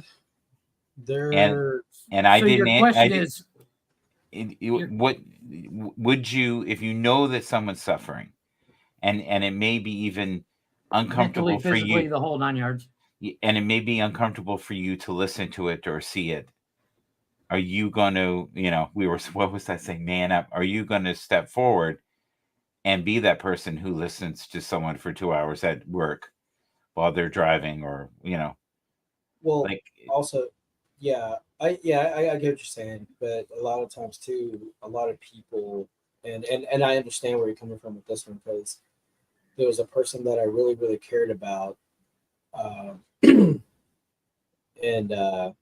like we've known each other for 15 years, and I was really interested in her, but we never tiptoed. But I always said, yeah, I'm always around. I'm not hard to find. We would make plans, but then she'd flake and all this other stuff. But I didn't know, like, later till other people that knew her, that she was going through something. But I'm like, I, I always talk to her like, what's going on with me. But then I'm like, hey, what's up with you? She goes, oh, just school, blah blah blah blah. Just kind of downplaying it. And then we were supposed to meet up back in 21. We were supposed to meet up for have Valentine's Day together. But she flagged, never heard, sent text, like, hey, everything good or whatever. Then about, I think it was February 18th, then I get a text from mom saying that, hey, that they haven't heard from her. Have you heard from her? And I'm like, no, we were supposed to meet up for Valentine's Day and nothing happened. So she had like the medics and police go kind of do like a safety check at her apartment and Oh no. found out, yeah, she kind of, they ruled out as accidental. And I was like, so but later with meeting with the family at the memorial, they were all saying like what else she was going through. I'm like, I'm sure it was weird because, we've known each other for 15 years. I'm always telling her like what's going on in my mind, what keeps me going. Cause she asked me like one time, like, what stuff going on with the family tragedy that I have. She's like, how do I do it? How do I keep going? And I'm like, I just go, it's like, I just try to focus on the task at hand and get that done. And I'll once everything's situated, then I'll decompress and all that other stuff. But it's just, I'm always telling her what's going on with me, but it was just like, at the same time, like, hey, what's up with you? What's going on with you? And she just downplays it. And it just kind of, it took me a while to get over it, but it just messed me for a while. Like, why couldn't she tell me? We spend a lot of time together. Why couldn't she tell me? Yeah. So, some people aren't ready, right, to share what's going Well, on. But if you've known somebody for a good amount of time and you're comfortable, you should be able to just say, hey, right. can I tell you But something? when it comes to that, it's like I'm that way. I don't want to put my burden on you. Uh-huh. Like it will take me, like, let's say I'm going through it. It will take me weeks before I'll finally break down and call somebody. It's one of those things. When someone's ready to discuss their issue, they'll reach out. But I tend to do something similar, like what you were saying, is like, hey, I'm here if you need it, that kind of thing. Yeah. And unfortunately, that's all you can do, because you can't force. It's the old adage is you take a horse to water, you can't make it drink. But you have to at least put yourself out there and say, hey, I'm here if you need me. Yeah. I mean, yeah, it messed with me for a while. I'm like, man, I was like, all the times that we were together, she stayed the night at my place. We'd watch movies and cuddle and just talk let her know, like, hey, and I always let her know, like, hey, I'm not hard to find. Like, yeah, I'll call you. I'm like, yeah, I'm like, cool. I'm not hard to find. And I tell that to everybody. I'm like, I'm not hard to find. Brian, So they're like, yeah. You should read the comment, buddy. I think that was directed towards you. Oh, it's gone now. Oh, hindsight is perfect, but you can't play what should have done. Yeah, I know. Yeah. Like I said, it took me a while to get over it. Right. I think sometimes I just accepted it. I accepted it that you can only control what you can't control. Yeah. Brian, sometimes when you can tell somebody's going through something, like Jeff said, and like Mike was saying, I'll get around. Sometimes, Jeff said you can lead a horse to water, but you can't make them drink. Sometimes you just got to point blank hit them up with the hard questions. Hey, what's going on? What's going on in your head? I know something's wrong. Just telling somebody, hey, that saying to some people, especially people who are, and I'll use myself for an example. That saying for me is like when you run into an old friend, like somebody you haven't seen in a few years, and you exchange phone numbers, and you're like, hey, let's meet up and do something sometime. Both of you know damn well you're probably not going to meet up and do something. Sometimes that's how that, I'm here for you statement comes across. And I know people who I've talked to personally that I've said, hey, if you need anything, call me any time of day and night. I got you. And then they'll call me and they're like, dude, we didn't think you were going to answer the phone. I'm like, no, I fucking told you. I got you. What do you need? I'm the one that came to you and Yeah. brought this up. You know, sometimes you have to be direct with people. I used to work with a guy, and it took me a little while to understand what he meant by it. But every day we'd leave. Hey, Boozer, I'll see you tomorrow. Lord willing. And I was like, what? Lord willing, the creek don't rise. Yeah, I said, what are you talking? He was an older guy that I worked maintenance with, and I was like, what are you talking about? And he always told me, I was in my early 20s at the time. He always told me, so one day you'll understand. And it did take me a few years, but you know, sometimes things are absolutely 100% out of our control. But Yeah. there are things that we can control, and at least if you make that actual effort to go, hey, I know something's not right. You know, I'm not gonna just in passing tell you I'm here if you need me. Let's sit down. Let's go grab a drink. Let's go grab some dinner like right now, and we'll talk casually. And if the shit that you're dealing with comes up, I'm not gonna force it out of you, but hopefully give you that peace of mind and that comfortability and like a safety zone or safety net where you feel comfortable to be like, all right, look, this is what's going on. You know, sometimes you just can't wait, you know, because you never know when there is no fear. tomorrow for that person. In the comment there, that's the fear of going to somebody. That's the biggest fear, that they're gonna, you know, like I know if I tell Glick and I'm like, hey, in confidence, this is the issue. No one's gonna hear about it but me. If I bring it up on the show, that's a different story, because then it's for the You world to volunteered see. it. I'll bring up. It's out there. I It's volunteered out it. there. It's Yeah. out there, and it'll be brought up 400 times. But if I call and I say, between you and me, this is the problem, I know that we'll never hear the light of day. But finding somebody that you can trust to do that is few and far between. True. That's the biggest fear that a lot of people have, at least in my opinion. Luckily, in this group, we have that, where, like, you know, if somebody calls me and say, hey, this is just for your ears. Yeah. Well, it's a steel fucking trap, dude. Nobody's going to hear it. Go ahead. But there is that, regardless, there's still that fear of, yeah, this is going to come back and bite me in the ass. Yeah. See, for me recently, most of my life has been pretty enchanted. I have to admit, most of the problems I've caused myself, right? So I have no one to blame. It's about myself. But my mom died, and my mom died this year, and my mom was suffering, and she had cancer, and I was very grateful that she had left the way she left, and it was kind of on her own terms. But then when she was gone, I realized how much of a grounding effect she was in my life, my whole life. And that's when it hit me. And I think that's the first time I'd ever really felt a sense of loss or not feeling completely stable. And all of us go through grief. And if you live long enough, like once you get to my age, 61, people around you start to drop.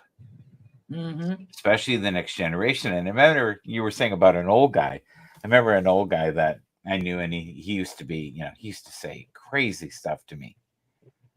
And I didn't get it at the time. And he used to go, you know, 40 wild dogs couldn't bite it off. And now it's betrayed me. and I'm like, what is he talking about? Yeah. It all just clicks one day. Yeah, and one day I went, oh, I get it. And then the other thing he used to say to me all the time was, because I was really young, and he used to say, get a good look, buddy. Look in that mirror. That thing will fucking betray you. I guarantee it. You won't even be dare to look in there. So get a good look. The sun only shines for a little time. And I used to go, what the hell is these metaphors? And then as I got older, I was kind of like, okay. Light bulb.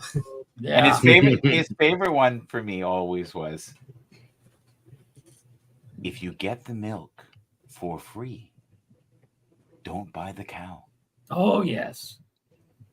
I think that was my grandmother's favorite saying. And it was so funny. I was and this was a neighbor, and I was maybe, I don't know, grade 1. And I asked the janitor at school, and I said, can you help me? What does this mean? And he said, "Well, Johnny, if you get the milk for free, don't buy the cow." And he goes, "Let me tell you this. Your friend is very wise. I bought the cow."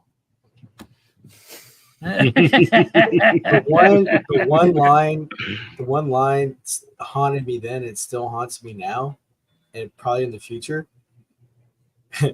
And I'm pretty sure you guys have heard it too. It's like, don't worry, your turn's coming. Oh yes. Mhm. And you're like, wait, Yep. what? Oh, Hold don't on a worry, second. your turn's coming. But we were talking about karma, and that's kind of what karma is. Yeah. Like what we put out there, we get back. You know, and Glick was talking about he's there for people when they're in need. And I really believe if you do that, you know, if you believe there is a higher power and there is a judgment day, all that will come back and they'll go, "Oh, no, you're good. You've gone through. You've gone through." Yeah, ahead. I mean, even with That's my, not going to my happen older to Glick brother, and I. We're sitting outside. You sitting outside having a we smoke? already got reserved spots and beer waiting. Okay. I mean, like with my Stadium older brother, style. Yeah, you're gonna hang Well, out with well- Hendrix. Yeah. Jimmy. Yeah. Yeah. Okay. yeah, my older brother, I mean, like with his first son, like he's like, man, he's such a bad little kid, man. He just does what he wants and da da da da da. Thinks he's a womanizer, blah blah blah blah blah. And I look at him, I'm going, I wonder where he gets it from. And it kind of get that look like, clone, karma. So and he goes, and then when I told him that, he just goes, ah, shit. It's like that corny saying, "The apple doesn't fall far from the tree." Yeah. So he just goes Well- like this. Goes. He's like, well, I guess I have a debt to pay. And I'm like, yeah, you do. I blame my mother for my kids. She put a curse on me when I was a kid. She said, "I hope you have kids and they act just like you." And God damn it, if they're not just like me, there's days I'm just looking for to bury the bodies.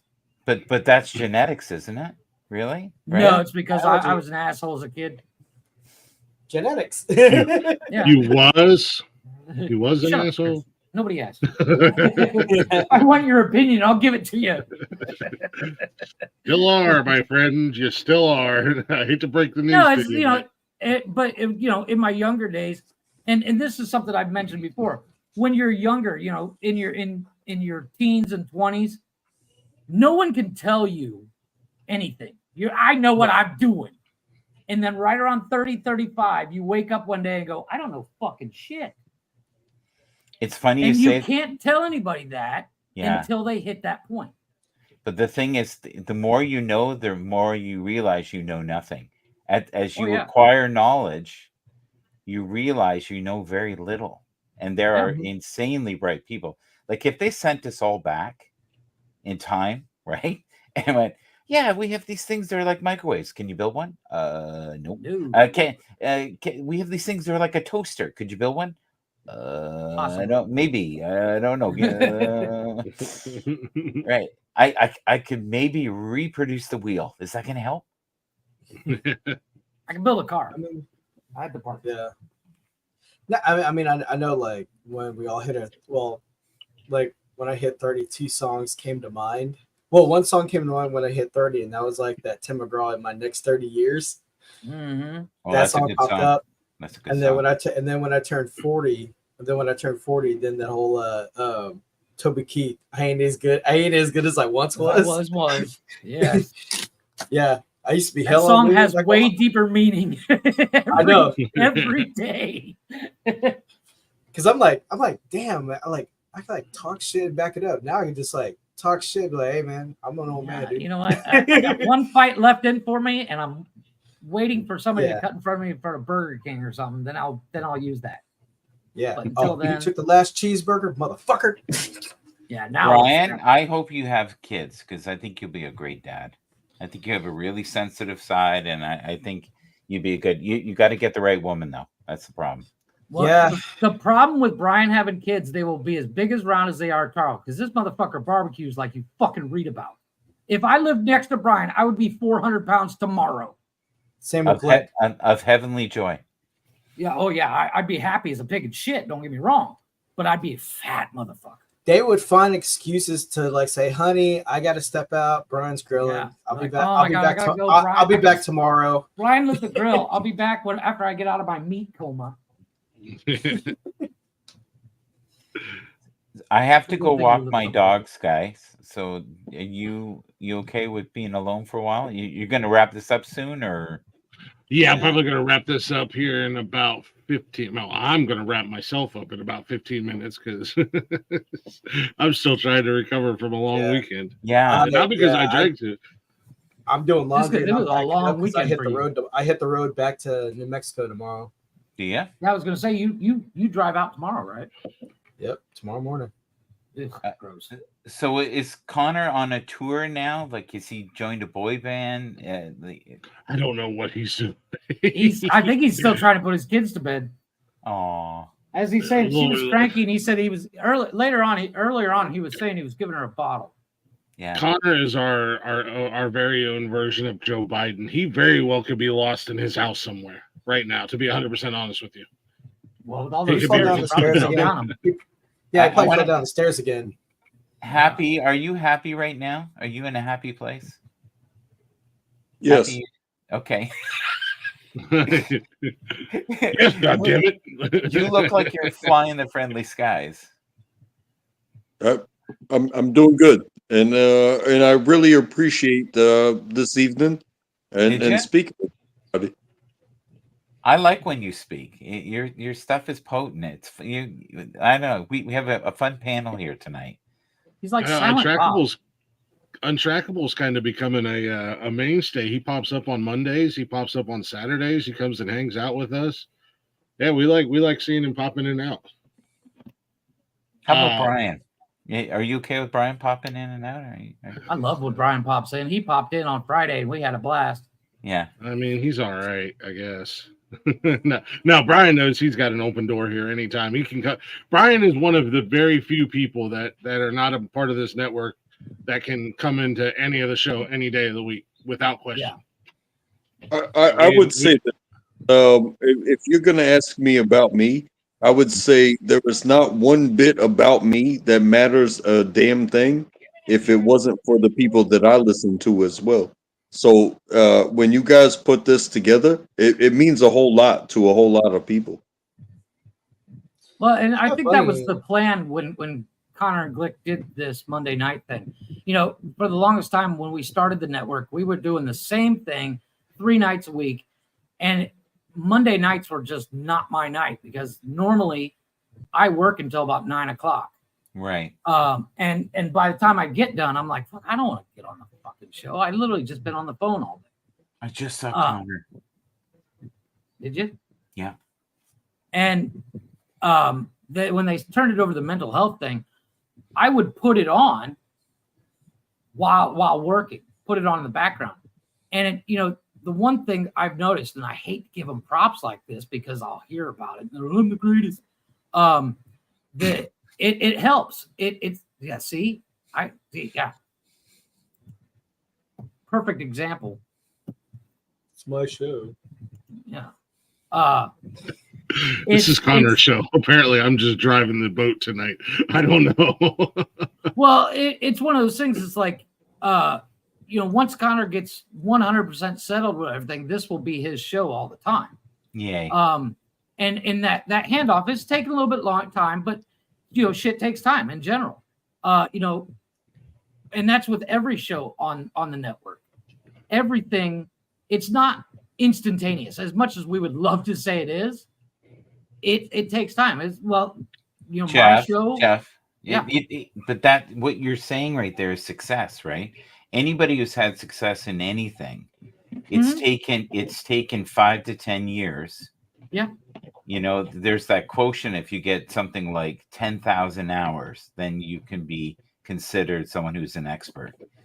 Now, Glick and I know, like I've been doing this for about 15 years, and I probably peaked at 10 years, and it's the wheels are falling off the wagon, but I do my best. The key. I didn't even get wheels on my wagon, Michael. Well, here's the thing. Here's the thing. I was monetized at the beginning, then I got lazy, I got distracted, and then I lost that. And I recently got monetized again. I'm back being a partner on YouTube, but you have to have the daily focus. And the reason I brought that up is if you don't have this kind of insane intensity where you do it, even when you don't want to do it, you won't get where you need to get. It's really small, painful, awful increments. And then you've got Glick who's balancing multiple things in his life all the time. Right? And then you've got Connor, who is, he built a bridge and he built a house. Hi, Connor. How you doing, buddy? Hi, buddy. Stressed. I'm stressed. How are you? What are you stressed about, buddy? I just want my children to do the right thing the first time. Well, good luck with that. Yeah, good luck with that. Good luck with I that. tell you to hold your breath. But just like you said, Jeff, though, they're too much like me. Yeah. You just put It's one that foot it's that in it's front that of damn the other. curse. Yeah. Or Rip my hair genetics. out. Or genetics. Well, luckily, my kids have my wife's smarts, but they have my Hey stupidity. boys, brush your teeth and go to bed. Okay, Dad. Yes, sir. And they go to the bathroom and they screw around in the bathroom for 20 minutes. I'm laying down in Toothbrush isn't even their wet. sister's room 10 feet away. Dudes, brush your teeth and go to bed. Yes, sir. Mhm. And I hear shit being thrown everywhere. Brush your teeth and go to bed. We did brush our teeth. Then go to bed. Yep. And they're like, oh, why'd you yell at us? Because it's the third time I've said it. So they go to their room and they fuck off for another 20 minutes. I'm sitting there going, dude, I'm gonna throw something. I don't have the patience for this. God. Parenthood. You know what? When it comes to take a deep breath. parenthood, the not having patience is a prerequisite, because you just said I don't have the patience for it, yet you do, because you love your kids as much as. And don't get me wrong, I'm constantly said. for a place Well to said. bury the bodies, but every day I find a reason not to. But, Yeah, but I mean, there's like- an exception. There is an exception to where you have patience and you give these warnings, and then when you start swinging hands, all of a sudden somebody wants to say, "Hey, why are you so violent?" And it's like, "Hey, how many times do I have to say it before I start whooping ass?" You know what I'm saying? Well, Yeah. there's an old saying, and I'm gonna screw it up, but if you wanted patience, you don't just get patience, you get a way to show patience. You lost me, Jeff. So if you say I want happiness, Okay. and everything goes wrong, are you still happy? No, you have to find your happiness. Just like if you want patience, you are not just given patience, you are given an Oh. opportunity to show patience. So Yeah, it's like the body language. What my best friend was telling me, he's like, kind of like you what you put in is what you put out. So like, if you're saying like, I'm good, money comes easy, and then like the vibes, the matter in the earth, in the universe, Manifestation. But if you keep saying like, damn man, this sucks, and then you're like negative, so you're You negative, and then things get what you put out. you attract what you are what you attract. Brian, So- can I challenge that just for a second? I think Go that this comes back to even seeking help. It's like when you went through what you went through when you were coming up, and the things that brought you into reality. That looking back is seeking help, but at the same time, when somebody's standing right next to you and it's like, hey, you cannot let that happen right in front of you, and let that happen. You cannot do that, because that person's going to suffer later on unless you go one, and then there's two, and then there's three, and then there's hands-on intervention. It doesn't always have to be the stereotypical violence. But if you don't put hands on the thing that you're creating, you're not creating anything. So, Well, spare Okay, the rod, Ken- spoil the child kind of thing. agree. Okay, so I want to just get this one point in here. So if you change the way that you view your world daily, and if you put out there that everything I need will be orchestrated through something greater than myself, it doesn't have to be God, but there's forces that be that will conspire in my favor. And if you believe that, and you look at anybody who's been incredibly successful, it's been either this is the only path, and this is the only path I'm going to ride, and I'm going to ride this till I die, or I truly believe I'm here for a reason, and this right now is just a pothole. This is just a disruption, and I am learning valuable life lessons. And you said something about patience. It was actually beautiful where you were going. But patience really is being patient with yourself and knowing that this too shall pass, right? And God's delays are not God's denials. I love that one. Greatest words ever uttered is "this too shall pass" because it works for Yes. every situation. Yes. Yes. Or like to quote Master Yoda, failure is our greatest teacher. Yeah.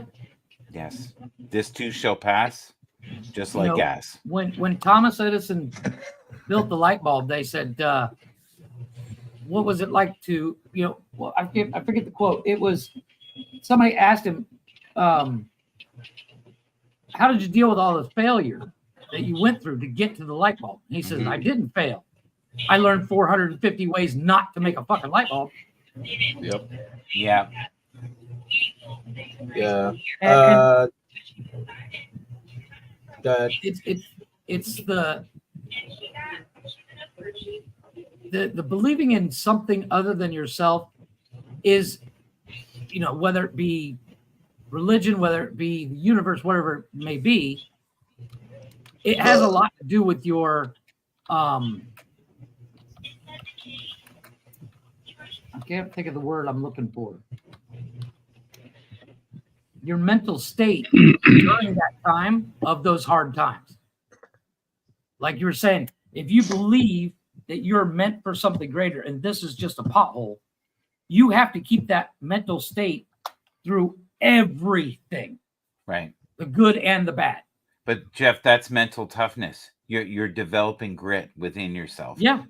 And Yeah. within, and when we suffer, like Connor is here, there'll be a point in his life when his kids aren't there, right? And he'll go, God, I miss those times. Yep. I didn't fully enjoy them then. And now they have kids, and I only see the grandkids occasionally. And it's like Glick. He's right now saying, not since the beginning of time has there been a man so fine. This is what he's saying. Can you tell? and then here's Glick another one. Oh, go ahead. Glick has the humility of Drax from the Marvel movies. Yes. Oh, I was thinking more like Shrek. But, okay, but go ahead. I too am incredibly humble. Well, I came across this and I have it like saved on my phone, but it says, you want to know the difference between a master and a beginner? Why? The master has failed more times than the beginner has ever tried. That's so true. Facts. That's so true. Yeah. Did you guys ever hear the corny story about Kentucky Fried Chicken guy? Did you ever hear that? I've actually heard this story. Yeah, it's crazy, right? He 1,000. tried, 50 different businesses. No. Well, yeah, but he had this recipe of his grandma's chicken, and he went to 1,000 something in 64 places, and finally someone said, "Sure, I'll try it. Let's do it. Yeah. Let's go into business together." He heard 1,064 times no. But not only that, he failed in so many businesses. He didn't open up Kentucky Fried Chicken until he was like 60. 65. So was it 65? I mean- Yeah. So How many people thought Ray Kroc was an idiot? well, look at the guy that made the Pet Rock. Brilliant. Do we know who Ray No. Kroc is? No. Not the founder, the original founder of McDonald's, but he's the one who created the franchise. Oh, yeah, that's right. Yeah, of yeah, yeah. McDonald's. Yeah. He's the one literally- who said you have to follow this book, and we're going to do this in a whole bunch of different places. But they were like, well, we've tried the franchise before, and it never works out because nobody can replicate us. It's like, you can't replicate you. Stop it. No. And everyone was like, no, we're not going to franchise this because it's not going to work. No, it's not. No, over and over and over again.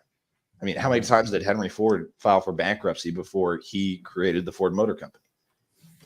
Well, Elon Musk almost lost everything, right? a couple of Like, times. Yeah. Yeah. So here's the wonderful thing, truth about success is successful people don't really know failure. They just keep plowing forward. And A they no is just a They recognize that the Stepping stone on the pothole is a road to yes. pothole, not a chasm. Yeah. beautiful. a I think no that is should be on a Glitch's stepping shirt. stone on the way to- yeah. A no is a stepping stone on the way to yes. If we just woke him up. He says he was going, what the hell is he saying should be on my shirt?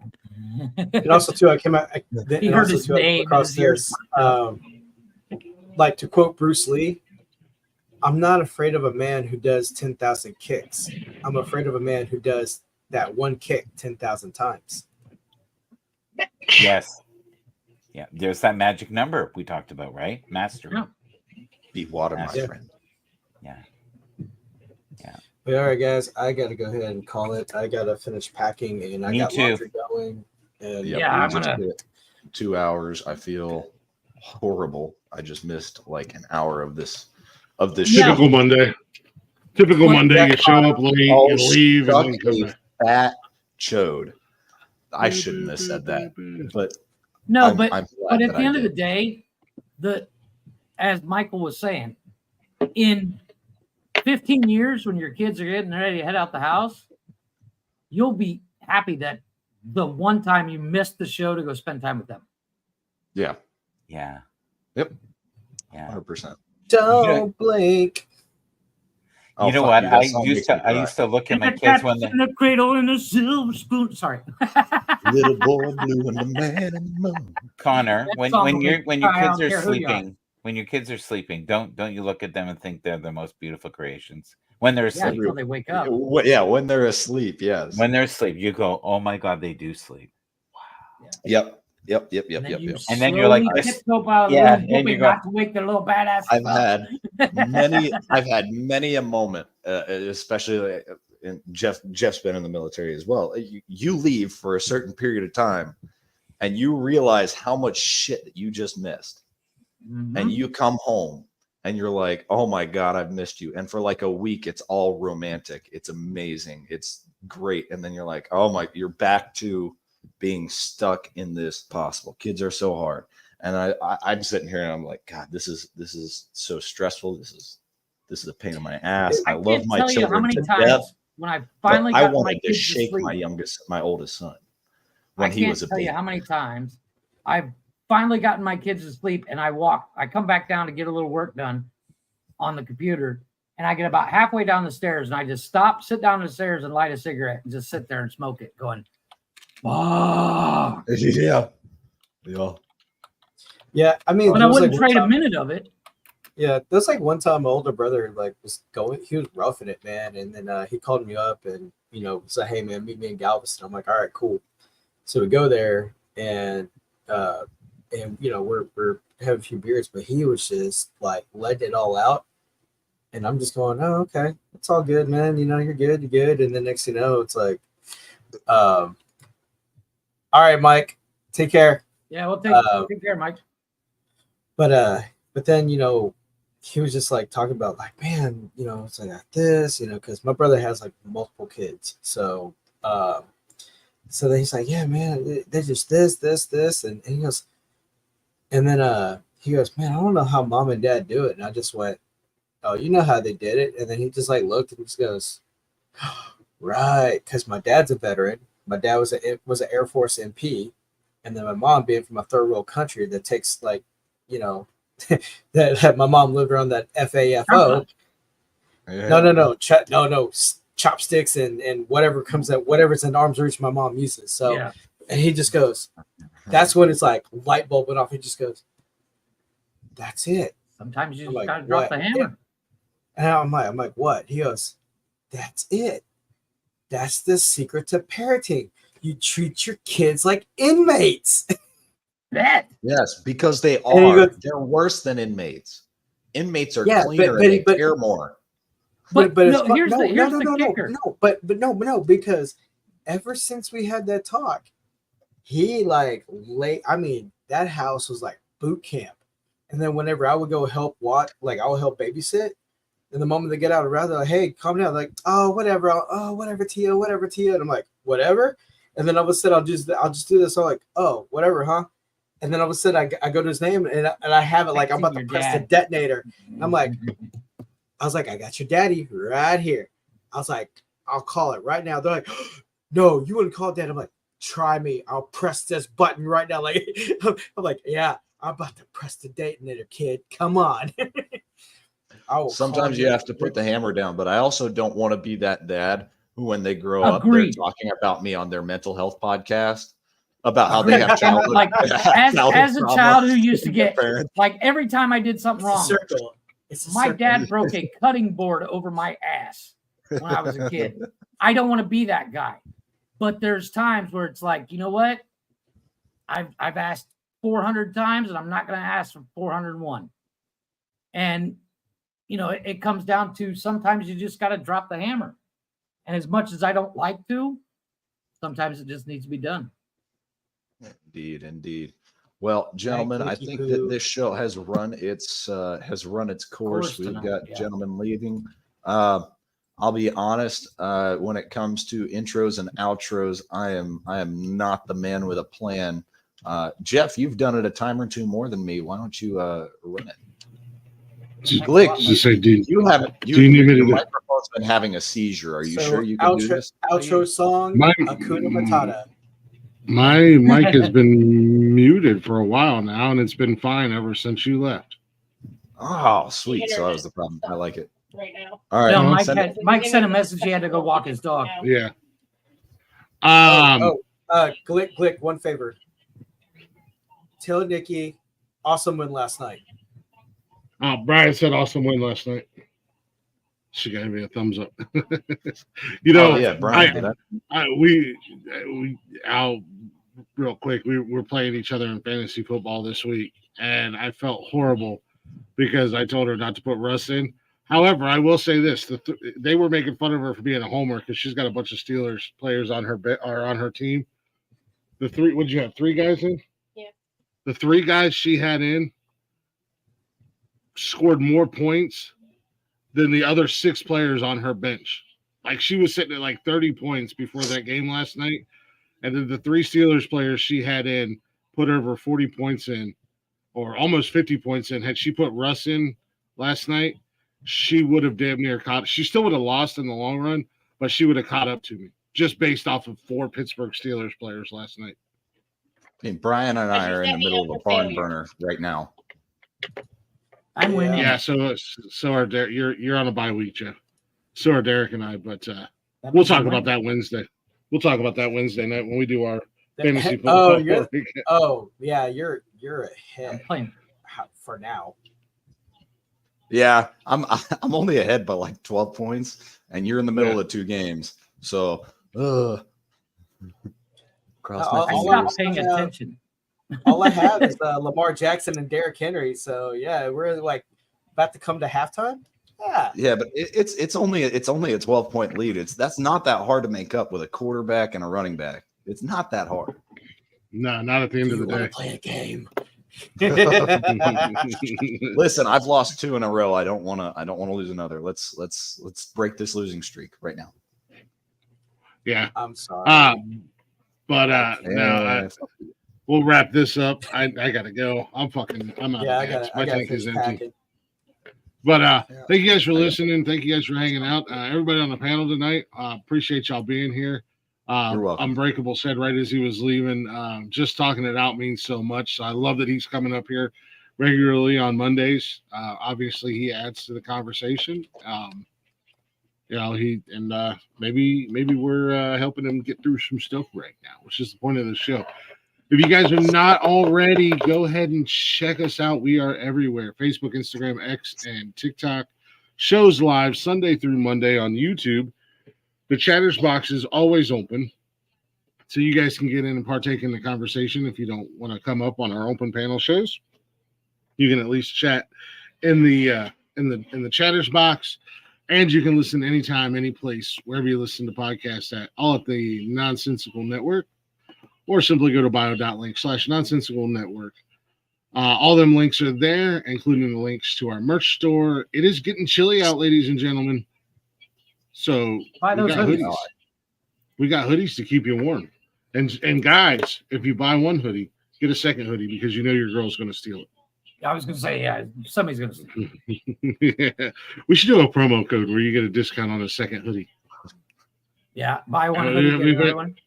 Yeah, we would have to come up with a with a promo code, like the girlfriend code or something like that. You'd have to put in you could put in the promo code and you get a discount on a second hoodie because you know your girlfriend's going to steal one.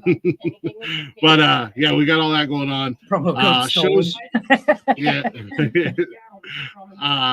Shows Monday through Sunday. We start the week off with this one right here, Men Caring for Men. It's Connor and myself, and it's an open panel, so we invite all men who want to come up and take part in the conversation, or if you got something on your chest you want to get off, to come on up and hang out with us and chit chat with us. That's what we're here for. It's all about men's mental health. However, starting next Monday before this show, we have a brand new show joining the network. It's yet to be named because we haven't figured out the name yet, but we've got a week to figure it out. So, but it is all about motorsports and reptiles. So it's like two things that don't really go together. So yeah, I'm curious on how it's going to go. I'm going to show. But I know Chris, like I know Chris, I know he'll make it work, and I know it'll be interesting. Nonetheless, so we just got to figure out a name. We're working on that. And a little logo and maybe some intro music or something. Snakeskin Motorsports. Gators and Taters. Gators and Taters. Tuesdays is Glick's House of Music. I'm hanging out with upcoming artists. Tomorrow night, 8 p.m., I'll be hanging out with Adam Jones. Definitely looking forward to that. He seems like a pretty kick-ass guy. Definitely got some kick-ass music out there. Wednesdays is What the Fuck News. If it's in the news and it makes us say what the fuck, we're talking about it. Thursday, we'll be back this week with a brand new episode of Cash's Corner, as far as I know of, unless he's gone on strike and demands, and his list of demands have yet to be met. So I don't know. You talk about me having an ego. That kid wants his own championship belt. He wants his own merch line. He wants everything. I don't even have my own merch line. You do. It's called the Nonsensical Network and Nonsensical Nonsense. Fridays is Nonsense and Chill with Blaze and Jay. That's Blaze and Jeff. They're going to be watching Terrifier 2 this week. Yeah. And before them, Friday night, DJ Bill and myself, DJ Bill from Another Shot Podcast, and myself will be teaming up again. We're going to do a Halloween show. So it's going to get like a double dose of Halloween for you. We're going to talk about local legends, haunted locations in our area, our states. And then people, I think we're shooting for 6. I might that'll give us a 3. For that. Yeah, that'll give us a 6 or a 3 hour, a 6 hour, a 3 hour window of cushion. It will be skeptic free this time. Well, you know what's funny is this next week is part of this week and this week and Monday is all about Double Dose Week, because you're doing a Friday show with Another Shot before we do Terrifier 2. Sunday, we're doing Jeff's Garage and Nonsense and Chill because we're going to watch Terrifier 3. Yeah, and Sunday. Yeah, so Saturdays. So this Friday will be whatever Bill and I are going to call that. We don't even know yet. And then Nonsense and Chill. Another shot of another shot of nonsense. I was thinking like a nonsensical shot or something like that. Shot of nonsense. A shot of nonsense, says Nikki. Yeah, either or.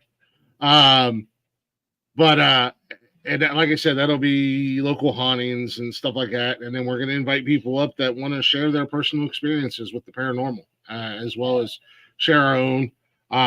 Saturday is Nonsensical Nonsense. Every Saturday night, we're cutting loose. We're hanging out. The lunatics take over the asylum.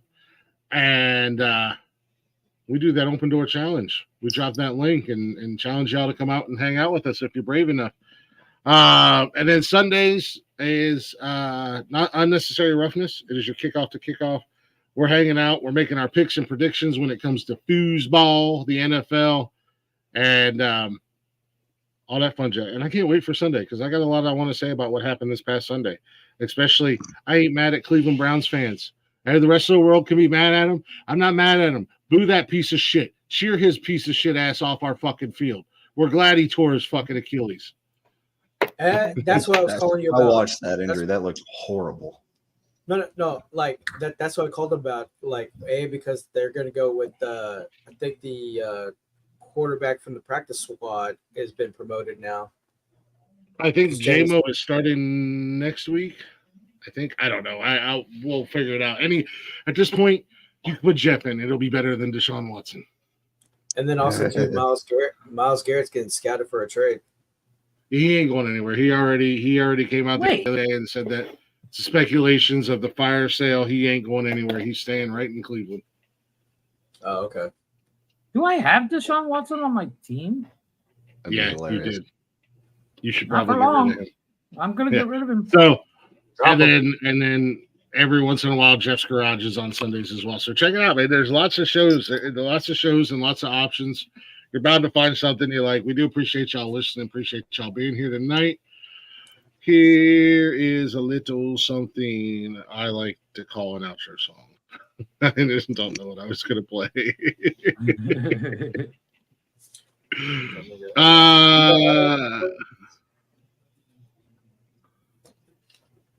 See you later, Brian. You dip it up. Yep. See you later, Brian. Be safe on the road tomorrow, brother. Yeah, drive safe. And fuck you, I hope you lose. Just because I like this, like this song. Little Zay Grassley, check him out. Check him out everywhere. Zay Grassley, former guest at Glick's House of Music with his song Campfire Cologne. And then I wonder if I can. No, I didn't have Deshaun Watson. I think you did at one point, but you might have dropped. I think I did. I think I got rid of him. Real quick, a minute or less. Jeff, you want to say anything to close? Because I got the outro song in there, so all I have to do is hit stream. In stream. Ask for help every once in a while. It won't hurt. Yeah. What about you, Connor? Stop trying to fix your house in the middle of the storm. Stop trying to burn it down, call it a day. Stop fighting it. Just let the storm pass. It'll go by. Relax, calm down. When it passes, then you fix it. You repair and you move on. 100%. And as I always say, a man who I don't even remember how it goes. It just build a firm foundation by bricks that are thrown at your face, and you'll be successful. I'm out of gas, y'all. All right. We'll see you guys next Monday. Tune in tomorrow night. Glick's House of Music, 8 p.m. I'll be hanging out with Adam Jones. We will see you guys next time. Be good or be good at it, Falkers.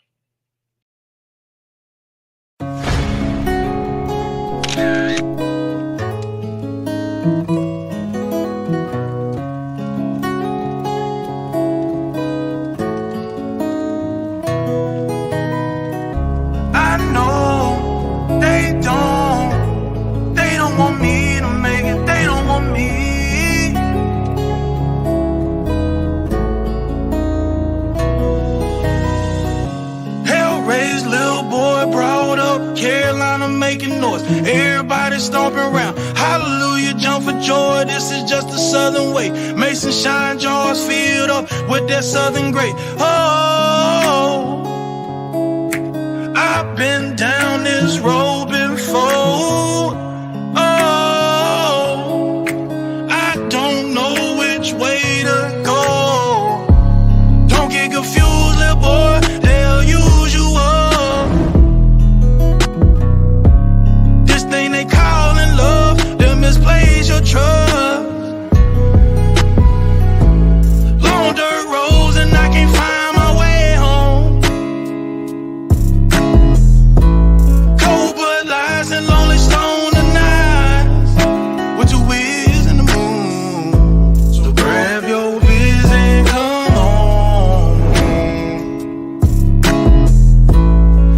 It's that campfire cologne.